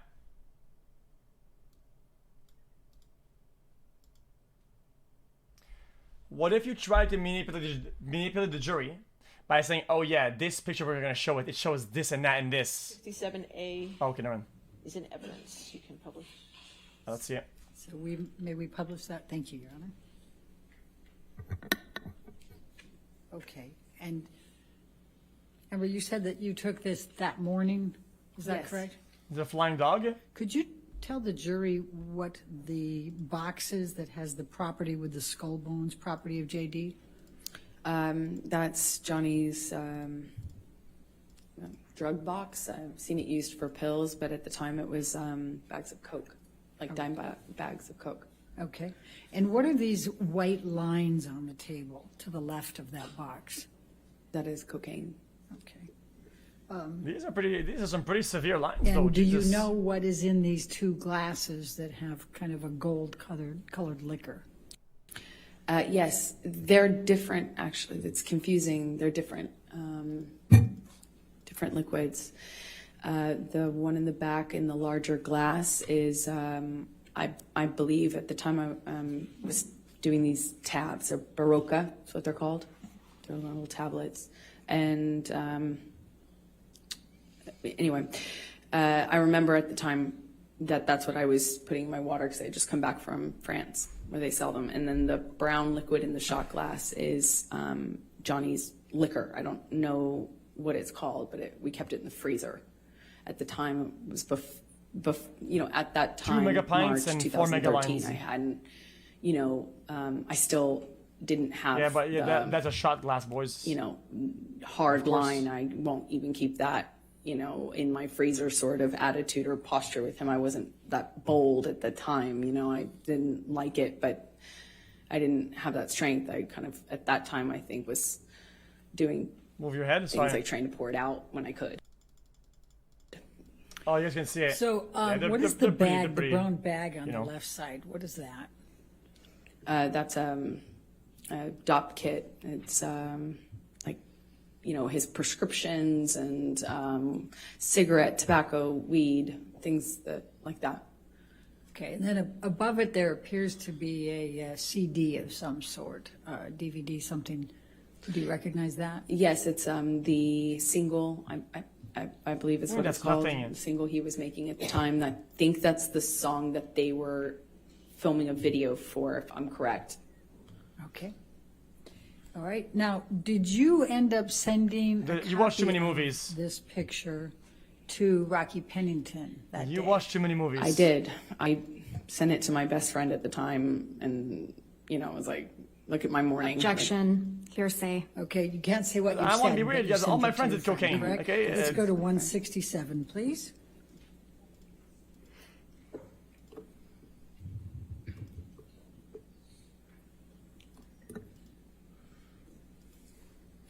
And is that the Back in the email days. in which you sent this picture to Rocky Pennington on 3/22, Yes. 2013? I'd like to move the admission of the picture with the redaction of the message on it, with the top with identifier redactions, and we take out the rest of it. All right, any objection? No objection. All right, so I'm going to do those redactions, 167 and evidence with redactions.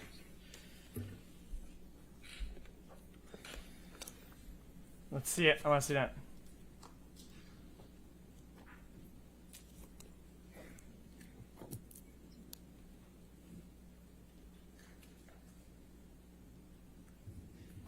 All right. Guys, I don't want to be And maybe weird. publish, please. I don't want to be weird. Okay, from my understanding, guys, I have a lot of friends who did cocaine. They'd take an actual key of their house, and they take like a right, small and mini is juicer this or a the mini scoop. They wouldn't text do message- fucking the email lines. that Like you these sent are to pretty Rocky severe. with That's this a lot of juice, man. Yes. Okay. That's a fucking good juicer, man. Now I'm going to take you to, let's go to Keep on. Hicksville. Let's tell the jury about Hicksville, May 2013. Can you tell the jury what transpired at Hicksville? It's a fancy trailer park, like a little hotel in the middle of nowhere, set up with these little trailers, and we had made a plan to go there with friends, and we were going to do, like laffy, as we said, laffy drugs, like mushrooms, eat mushrooms, sit by a campfire. There's really not a whole lot else to do out there. It's like a getaway.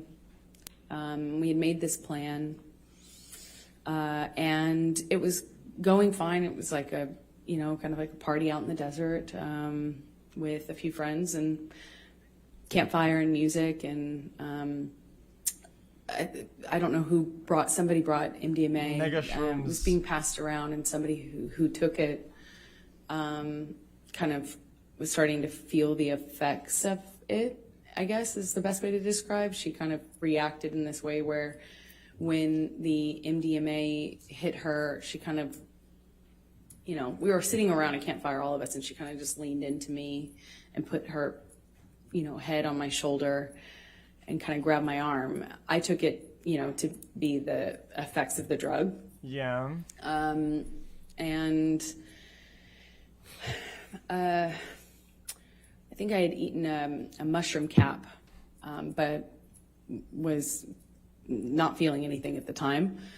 I don't remember feeling anything because the night just kind of changed pretty dramatically. Can we know dry or wet? Can we felt know anything of the effects of that for the courts? That was the environment we were in, and as soon as she kind of did this thing where she leaned into me, Johnny gets really activated. He gets really upset, and he starts. Well, at first she thought he was kidding too. She thought he was kind of making a joke. I think we all did. Everyone kind of responded at first, you know, that like it was a joke. But he was like, "Hey man, what are you doing? You know, what do you think you're doing?" And she kind of giggled and kind of leaned into me more, and I knew in my body just instantly that it wasn't a joke. But she didn't. So she's kind of still attached to my arm when he says it again to her louder. He says, "Hey man, you think you're touching my fucking girl? You think you're touching my fucking girl? That's my fucking girl." And he gets louder and louder. And she kind of did this thing, half understanding what was going on. I think she kind of started to cry at this point, but she kind of threw up her hands, and Johnny grabbed her wrist and kind of twisted it and pulled her into him and said, "Do you know how many pounds of pressure it takes to break a human wrist? Huh?" And he kind of held her, and she just looked frozen.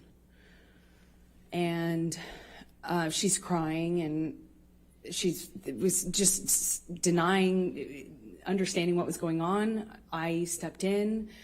I kind of take Johnny's arm around, kind of take Johnny's hand, and kind of we start communicating. I don't remember if he immediately was accusing me or if it was sometime after. I wish I remembered, but we agreed that we'd go and talk about it in the trailer. So we walked to the trailer, and when we're in the trailer, Johnny, by the time we get into the trailer, Johnny tells me that I had been instigating the, in asking for this, and that I had invited it, and that I hadn't been honest with him about my relationship with this woman. And I didn't really know her that well. I mean, I actually don't know her at all, but isn't everybody fucking busted at that point, though? At that point, I remember in the it's been a while in the story. Under like completely fucking cooked up, and that that I had something with her. I'm trying to diffuse that. I'm trying to calm him down, and he just turned all that. It seemed like he turned all that rage onto the trailer itself, and he just started smashing things. He picked up something on the table and threw it right into the glass cabinet. He hit with his hand a wall sconce. He cleared the tabletop on the little fold down, like kitchen dining room area in this trailer. I mean, it's a trailer, so there's only so much you can do. And he's screaming at me, screaming at me. And I eventually go back into the bedroom area. He comes into the bedroom area. We had what I can only describe as it sounded like nonsense from him. It wasn't making sense. I think she's getting high now. I realized that he's just probably really high. Because it wasn't making sense anymore. It wasn't like a direct accusation. He wasn't hearing me when I was saying I wasn't involved, wasn't cheating on him. I wasn't secretly trying to engage this woman in some sort of sexual affair. And then it became clear to me he was like looking for something. He cleared things off the bed. I went into the bathroom, and as I come out, he asked me where it is and how long I've been hiding it. And I was like, "What are you talking about?" Hiding what? And he says, "You know what I'm fucking talking about. You know what I'm fucking talking about. Be honest with me. Where are you hiding it?" And he kind of like makes to look into the bathroom. You can And smell I it. gestured to the bathroom, which was to my right. I kind of like gestured to him and I said, like, what am I hiding and where am I going to hide it? And we're standing in this little hallway area outside of the bathroom, and he starts, you know, what it feels like patting me down or saying he's patting me down. I can't recall, but he ripped my dress, the strap top part of my dress.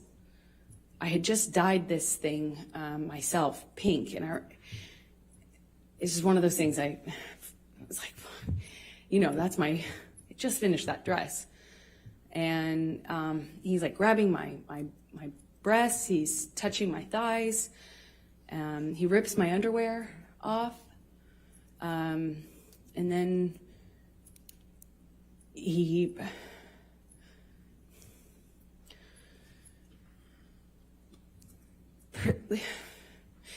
proceeds to do a cavity search. Huh? He said he was looking for his drugs, his cocaine, his coke. I was wondering how somebody who didn't do cocaine and was against it, that was in and of itself causing problems in our relationship. How could I hide? Why would I hide his drugs from, like he was insinuating that I was doing it or something? It made no sense. Wait, what?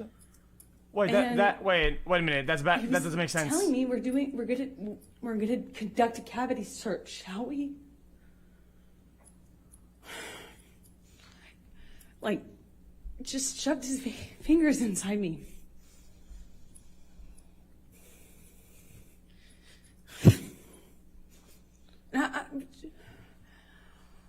Yeah, Chow, wait. Just stood there staring at the stupid light. Oh, then she's high now. Sorry. To do. I just stood there. While he did that, he twisted his fingers around. So I don't want to be insensitive. It's just mushrooms and lights and I don't know. I'll talk about it later. I didn't say like stop or anything. I just.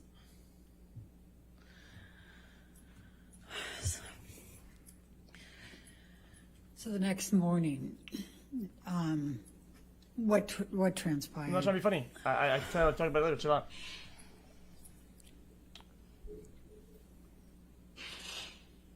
I remember thinking that Johnny would change his mind. And it would be, yeah, I thought it would end differently. I kind of froze. I don't know how we went to bed that night. I don't know how I went to bed. I don't know how I slept. I don't know how we woke up. I don't remember having a conversation with him the next day. I don't remember talking to him about it or confronting him about it. I remember wanting it to be okay. I remember just wanting whatever fucking weird trip, whatever trip that was to end, you know, just to be over and for it to just go back to normal. And I remember my friends were out by the pool. Like there was a pool in the center of the trailer park, and I remember putting on my, just putting on my face and going back into this like crap, and I remember seeing my friends by the pool thinking they were just having a great time, and no one knew what was, I felt so lonely, like no one knows everyone was just having a good time, like normal stuff. So I just smiled and made a joke about how trashed the trailer got, and we had to get the manager, who started off furious that Johnny had wrecked the thing. And then he had this like black mesh not tank top, it was like a meshy kind of shirt on. And I remember he came into the trailer and looked around and was like, whoa, what happened here? Whoa. And Johnny had an exchange with him. And I remember watching this man be so charmed. I thought it was furious. It was just a kind of a surreal experience. And, it just went away. That just got fixed. We walked out of the trailer at some point. my dog stepped on a bee. We went to the vet and went on with our, vacation. We actually went to another location after that, and then eventually went home and went about our life. I'm going to ask you to take a look. Michelle, can you bring up Defendant's Exhibit 176? I know what happened. There's so much detail and then nothing, like blackout for a very long time, and then back to knowing every detail. What happened in the middle? It's like mass detail about everything, and then it's like a complete lapse, and then back to complete normal. I just want to know what happened. So next bill was in May of 2013. Did there come a time that you wrote an email? Objection, leading, and hearsay, Your Honor. May we approach? All right. Guys, I wasn't making a joke. It's just because shrooms and like lights, it'll cause them to have like the more like a brilliant type, the more like a attracting to look at type thing. So whenever she says in the trailer, and she said, "Oh, I look at this stupid light," I just thought, "Oh, I think she's kind of high on shrooms," and it probably kicked in at that point because she's looking at the light and she remembers looking at him. That's all. What? I'm trying to clarify and trying to understand what's going on, man. Man, how do I know? Oh yeah, it's just books and shit like that. Books, motherfucker, books. I wasn't there. Just it's fucking.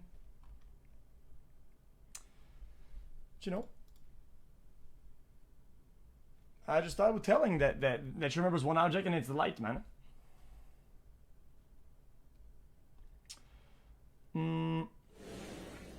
Yeah, she didn't do a lot, but I mean. In June 2013, how were you feeling about your relationship with Mr. Depp?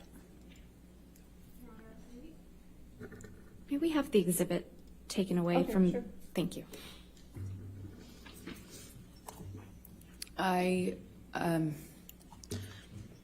By June, I was so torn. I was so in love with this person. Because when it was good, it was so good. You've never felt love like that. At least that's how it felt. Oh, the love bomb narrative, I think. So much. I felt like he recognized me and I recognized him, and there was just something there that... Oh, Tear, hold up. up. The love of my life. Wait a minute. No! And he was. He was. But he was also this other thing. He was also this other thing. And that other thing was awful. Awful thing that would come out and take over, and it was, you couldn't see the Johnny I loved underneath it. It was this other thing.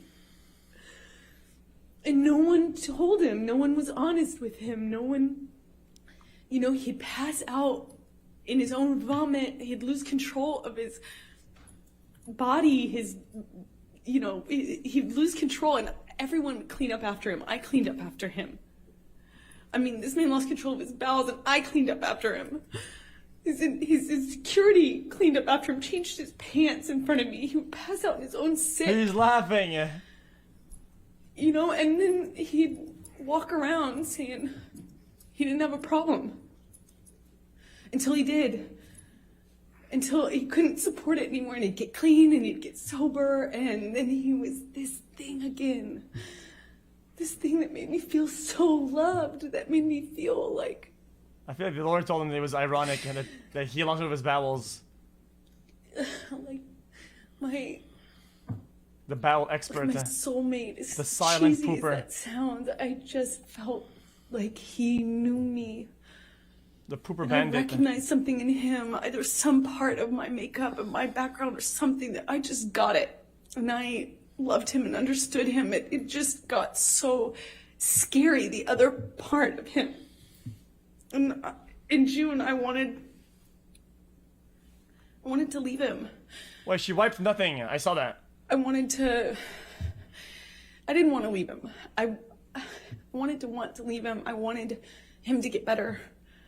And he expressed to me so many times when he was in that period of getting clean and sober, he would tell me, you saved my life. Baby girl, you saved my life. Everyone else was saying that to me, and I believed it. You know, if everyone else was saying it, he was saying it. I thought, just like his other friends who had gotten clean and sober and stayed that way, his older friends, these rock stars that he hung out with that had like gotten clean and sober and they had 20, 30 years, something, you know, I thought, and Johnny told me he would be that person, that he was going to be that person, and I believed it. I had so much, I looked at that man twice my age, you know, I was 25, looking at this man twice my age, and I saw hope and like promise. I had so much hope. You know, the whole thing. What does that mean? Kids and growing old together, sort of hope. If it was just for this one thing that he could do. What does that mean? I don't know what that means. Which would save his life, which would be to get clean and sober. And I believed it. And I wrote this letter to myself, among many letters to myself. Objection, hearsay. All she did was refer to that she wrote it. She isn't saying what she said. I'll rule for that. Thank you. Okay. I wrote that letter because I thought it would be read to him. I could read it to him. I could say it to him in intervention, you know, in help. And he would later thank me for, as he used to thank me all the time for saving his life.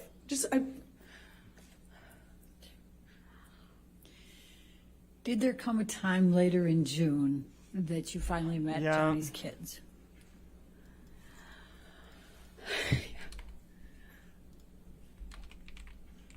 I'm sorry.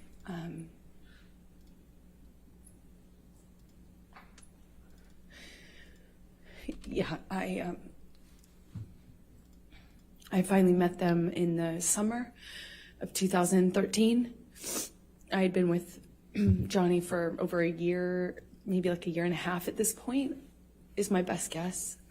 And I was dying to meet them, you know, dying to get to know these kids. Do I think the jury knows it's fake? I mean, there's no nasal congestion, and also she's not having any sort his daughters, speech and actually, pattern and Jax, changes. Both of his kids' art on my fridge, and I had never even met them. You know, Johnny had brought them over one day and kindly given them to me, and I had them up on my fridge because I felt like I knew them, just how much he talked about them, and I finally got to meet them at the Lone Ranger premiere at Disneyland. Summer 2013. So then I'm going to jump to, and it's not much of a jump, to June 26, 2013. There was a plane ride to Russia with Johnny. You're kidding, right? So then I'm going to jump to, and it's not much of a jump, to June 26, 2013. There was Sorry, I'm just cleaning up my a plane ride to Russia with Johnny. Do you recall that? Yes. Well, tell the jury about that particular event. Well, that was the first and last time I ever decided it would be a decent idea to do drugs with Johnny. I did MDMA with him on the plane. On the plane? Which was as stupid as it may sound. That doesn't sound very smart. I just had never, I was very against, obviously the cocaine had been a problem. I was very much against him using cocaine. I was against the drinking, supportive of the sobriety, but I'm 26 maybe, ish. And I wanted, I had never heard of anyone making MDMA like what I had done MDMA before. I thought it's a lovey drug. It's a, Wait, it's like I want to hear this. I never knew anyone to get violent on it. And, I thought, well, this is a relatively contained environment. maybe this will be different. Maybe I can be a good cop and be part of the, like I don't have to be the lesbian counselor all the time, as you would say. I can maybe be the fun girlfriend. And I learned the hard way that was not happening. So what happened? Well, we took MDMA. I took a capsule. It's like a powder in a capsule. I took a capsule, and Johnny took several. I didn't count, but it's very different when you see someone take one versus a handful of something. But no, what just happened?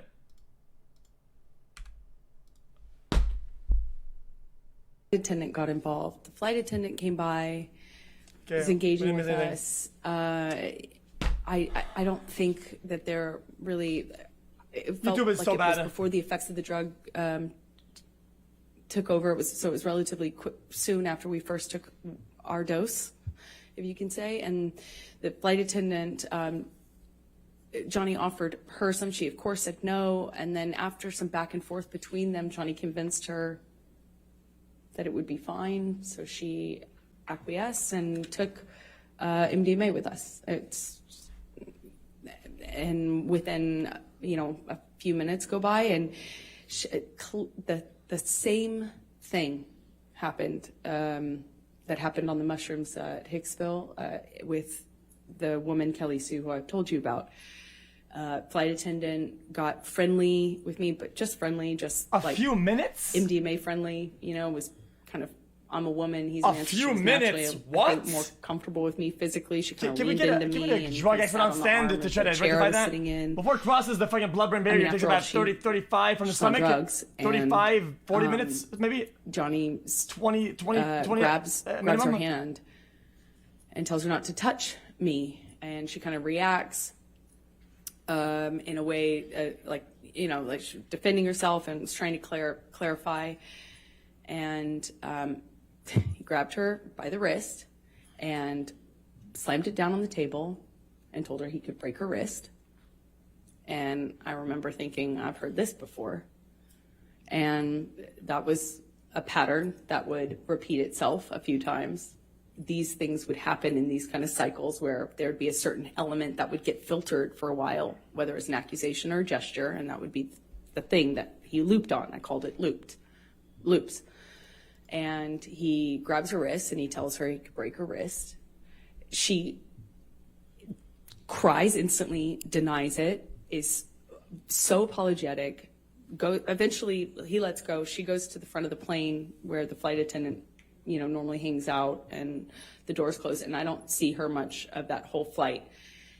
We land in Russia, and I don't really remember I don't recall any violence on the plane between Johnny and I, but I remember feeling this tension because I was wondering when it was gonna aim at me, because he had this particular thing about, at the time I understood he had a particular thing, a sensitivity about me and women, because I had a female partner.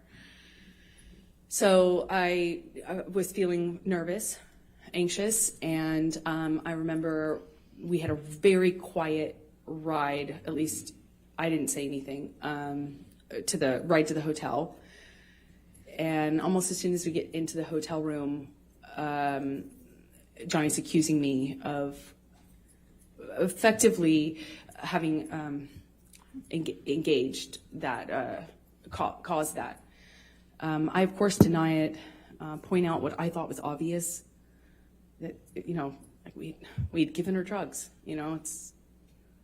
wasn't an affair, wasn't, and I'm trying to argue and defend myself at the same time. And at one point, Johnny just shoves me, just. Dude, everybody around her, when they take drugs, they get blasted. But her, she's like invincible. This glass table. Immune. I catch myself on the table. I don't know how some furniture got knocked around. There was I'm trying to stand up for myself. I'm trying to stand up, literally. I'm not You know, at this point, I don't even try to hit back or try to run. I'm in this hotel room trying to do my best to fight mostly the verbal accusations, but also I try to stay on my feet. Shouldn't take a lot. You know? One capsule is enough. Like what?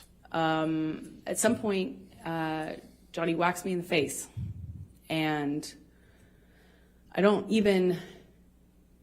remember feeling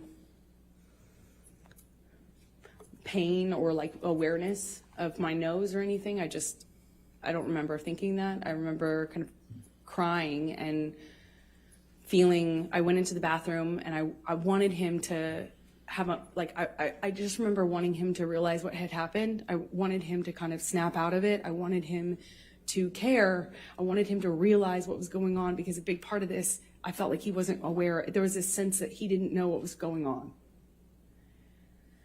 You know, again, I don't know how much of the drugs or alcohol is a part of this, but I remember crying. I came out at some point because I don't hear him in that room. I remember we had been arguing in the main room, but I went out to the hallway, which is where I presume he walked out, and his bodyguard, Jerry Judge, was in the hall.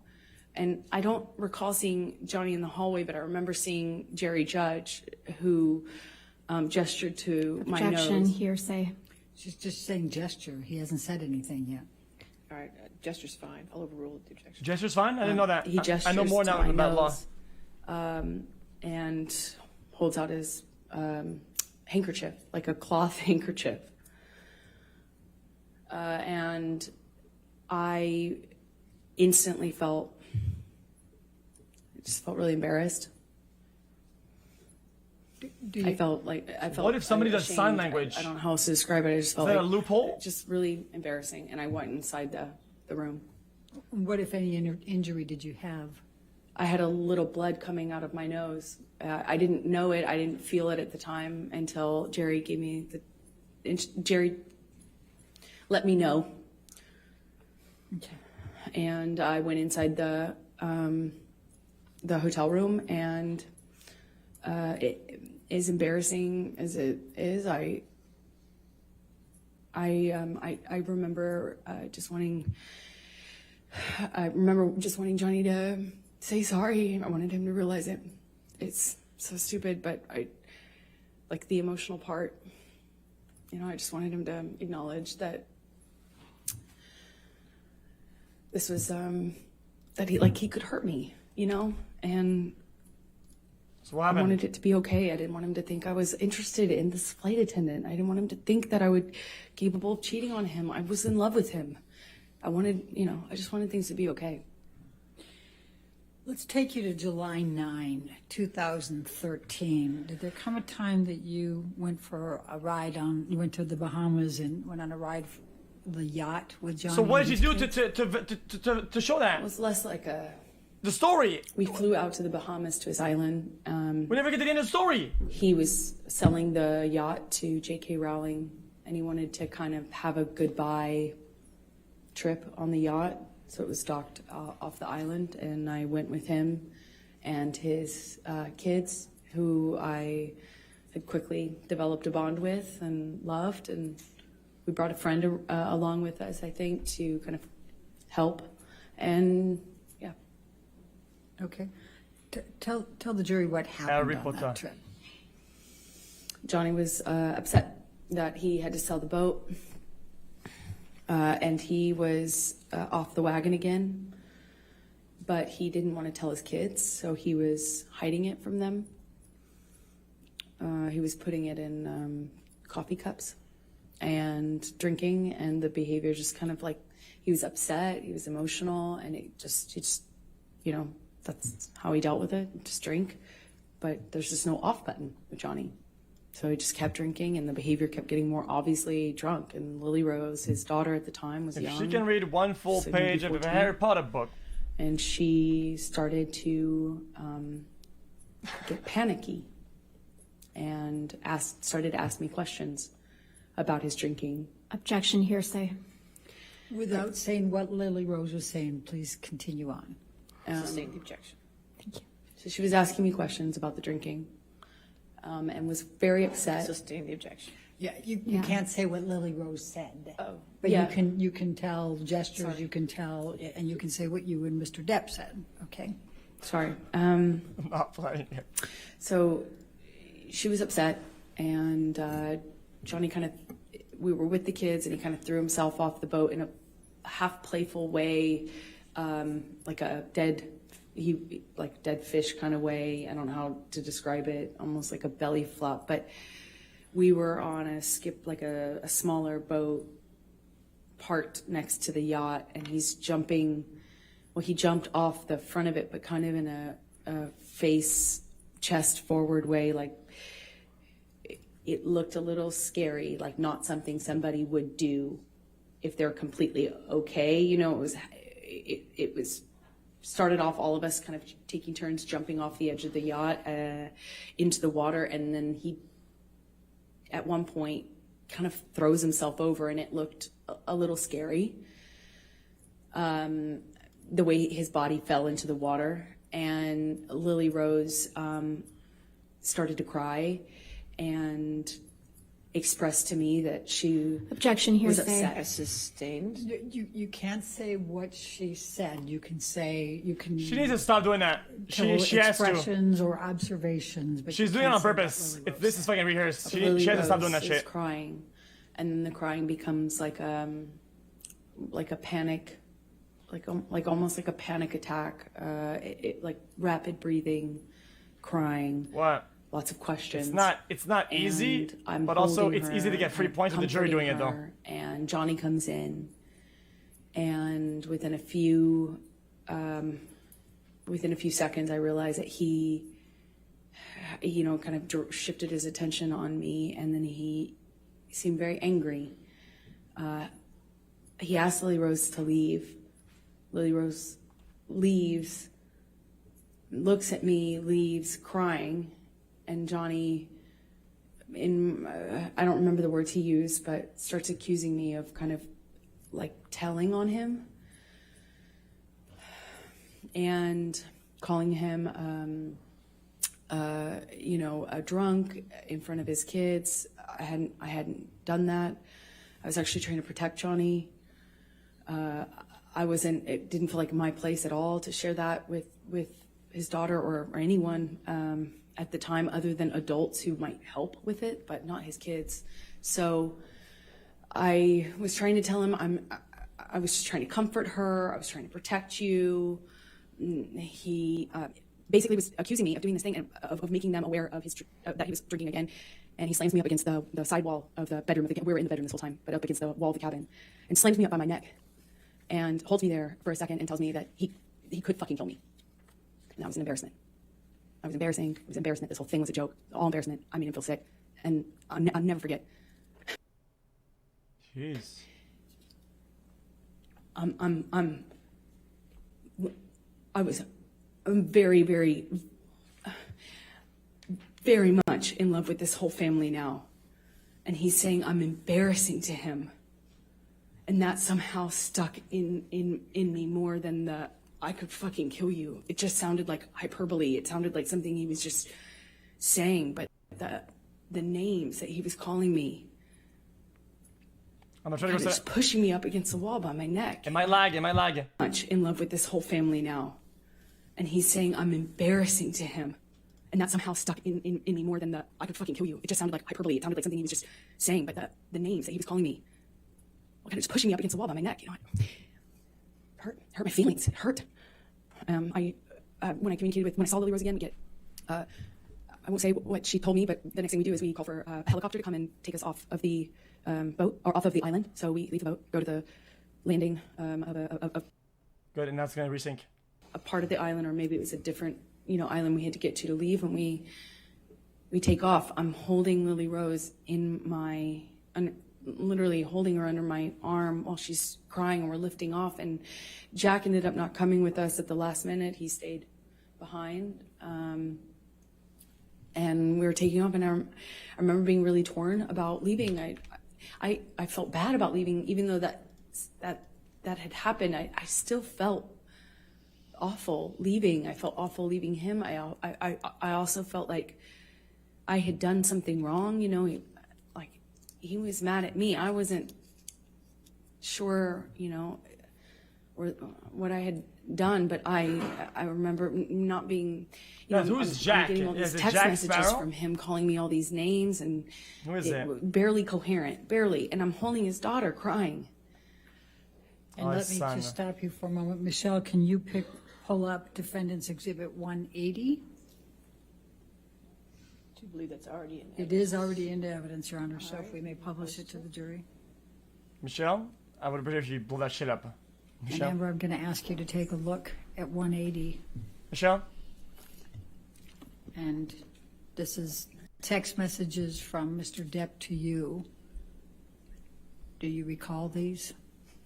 Yes, I do. And are these the text messages? Yes, that's what he was sending me while I was taking care of his daughter.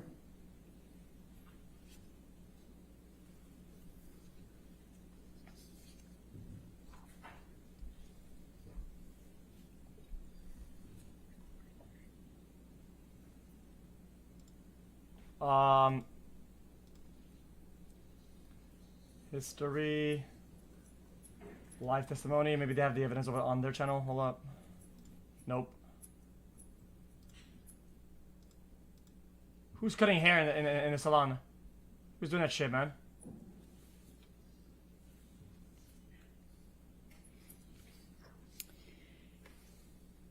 Your Honor, I'm about to go into another event. Should I keep going? I mean, that's fine if you think this is a good point This to is break probably- for the day. I think it's probably good. All right, ladies and gentlemen, we'll go ahead and conclude for today. Again, do not read anything about this case. Do not do any outside research, and don't discuss it with anybody, okay? Have a good evening. We'll see you in the morning, okay? What? No! Thank you.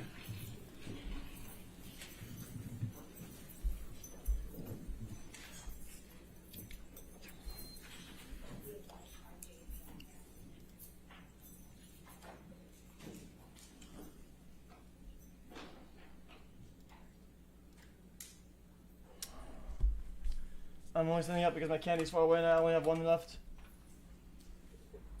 And again, ma'am, since you're still in the stand, you cannot discuss your testimony with anybody to include your attorneys, okay? All right. Anything further before? All right, we'll see you in the morning. Thank you, Your Honor. Thank you, Your Honor. See you later tomorrow,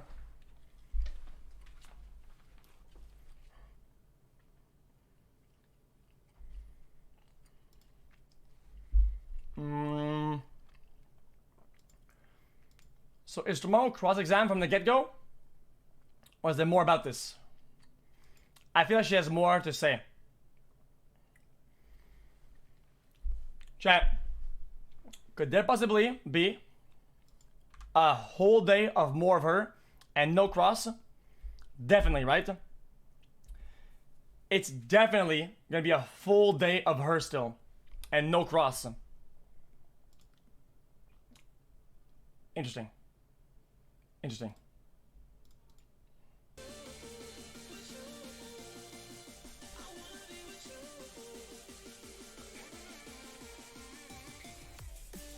Yeah, I'm not saying she's lying. I'm gonna be honest though. I think in a lot of ways, what I noticed is them, the plaintiffs, the way they react to some of the stories is like laughing, being surprised, being like taken aback by what she's saying, which makes me think that they're somewhat confident about the cross they're gonna give, or the inaccuracy of the information, or they're coping. So I don't know.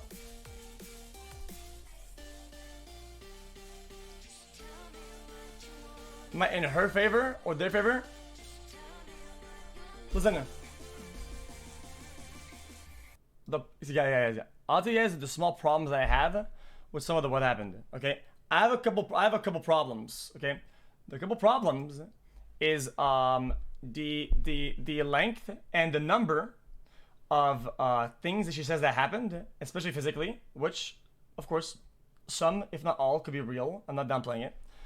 But the problem is how many instances of it happened, how little evidence we have that she posts to back it up, and the ones that she does post doesn't really match the entirety of the story. And I think that kind of erodes it, especially with the fact that we know for a fact Especially since we know for a fact that we've seen her fake some injuries or fake some pictures. So it's like all we have are pictures that don't match the story and pictures that were faked with fake injuries, right? But there's dozens of stories, literally from her and her psychiatrist or whatever. Literally dozens of them. So it's like, if there's like 30 real, right? And one picture doesn't match and one picture is fake, like what? Like it's hard, man. Like I genuinely think it's hard. Like I don't want to be anti her, anti story, anti like or weird about abuse, but like come on, man. Like people need something to go on, man. And I think that they're not making a good job at showing that. And if that's how it makes me feel, okay, then that's probably how it makes the jury feel a little bit, okay. I did this guy. Okay, this guy says I can't recommend chat. This guy says, dude, she's an abuser. Well, mother sucker. Okay, I get that. That I just want. We're watching her testimony. So I don't care what she did. Okay, because it'll come in time. All I'm looking forward to is whenever she shows undisputable stuff or stuff that makes sense with some of the stories that she's putting out. Because that's a lot of stories, man. Guys, that is a lot of stories involving a lot of people. There's, oh, this guy did that, this guy did this that, this happened, this blew up, this exploded, the plane did a flip, this did that, we did drugs, they did drugs, but nobody shows up, nobody's called as a witness, no evidence is shown, nothing is shown on screen, nothing is published, and the thing that they do try to publish end up being overturned or overruled. So it's like, what can you do as a centrist who's trying to watch the case to back? Let's say you want to back her up. He's like, yeah, you know what, dude? Yeah, there's abuse. What do you have to go on? What do you have to go on? All you have is a testimony and things that don't match up. So it's like there's nothing to go on. So far, you're waiting for all the information before it takes sides. Exactly. I'm waiting for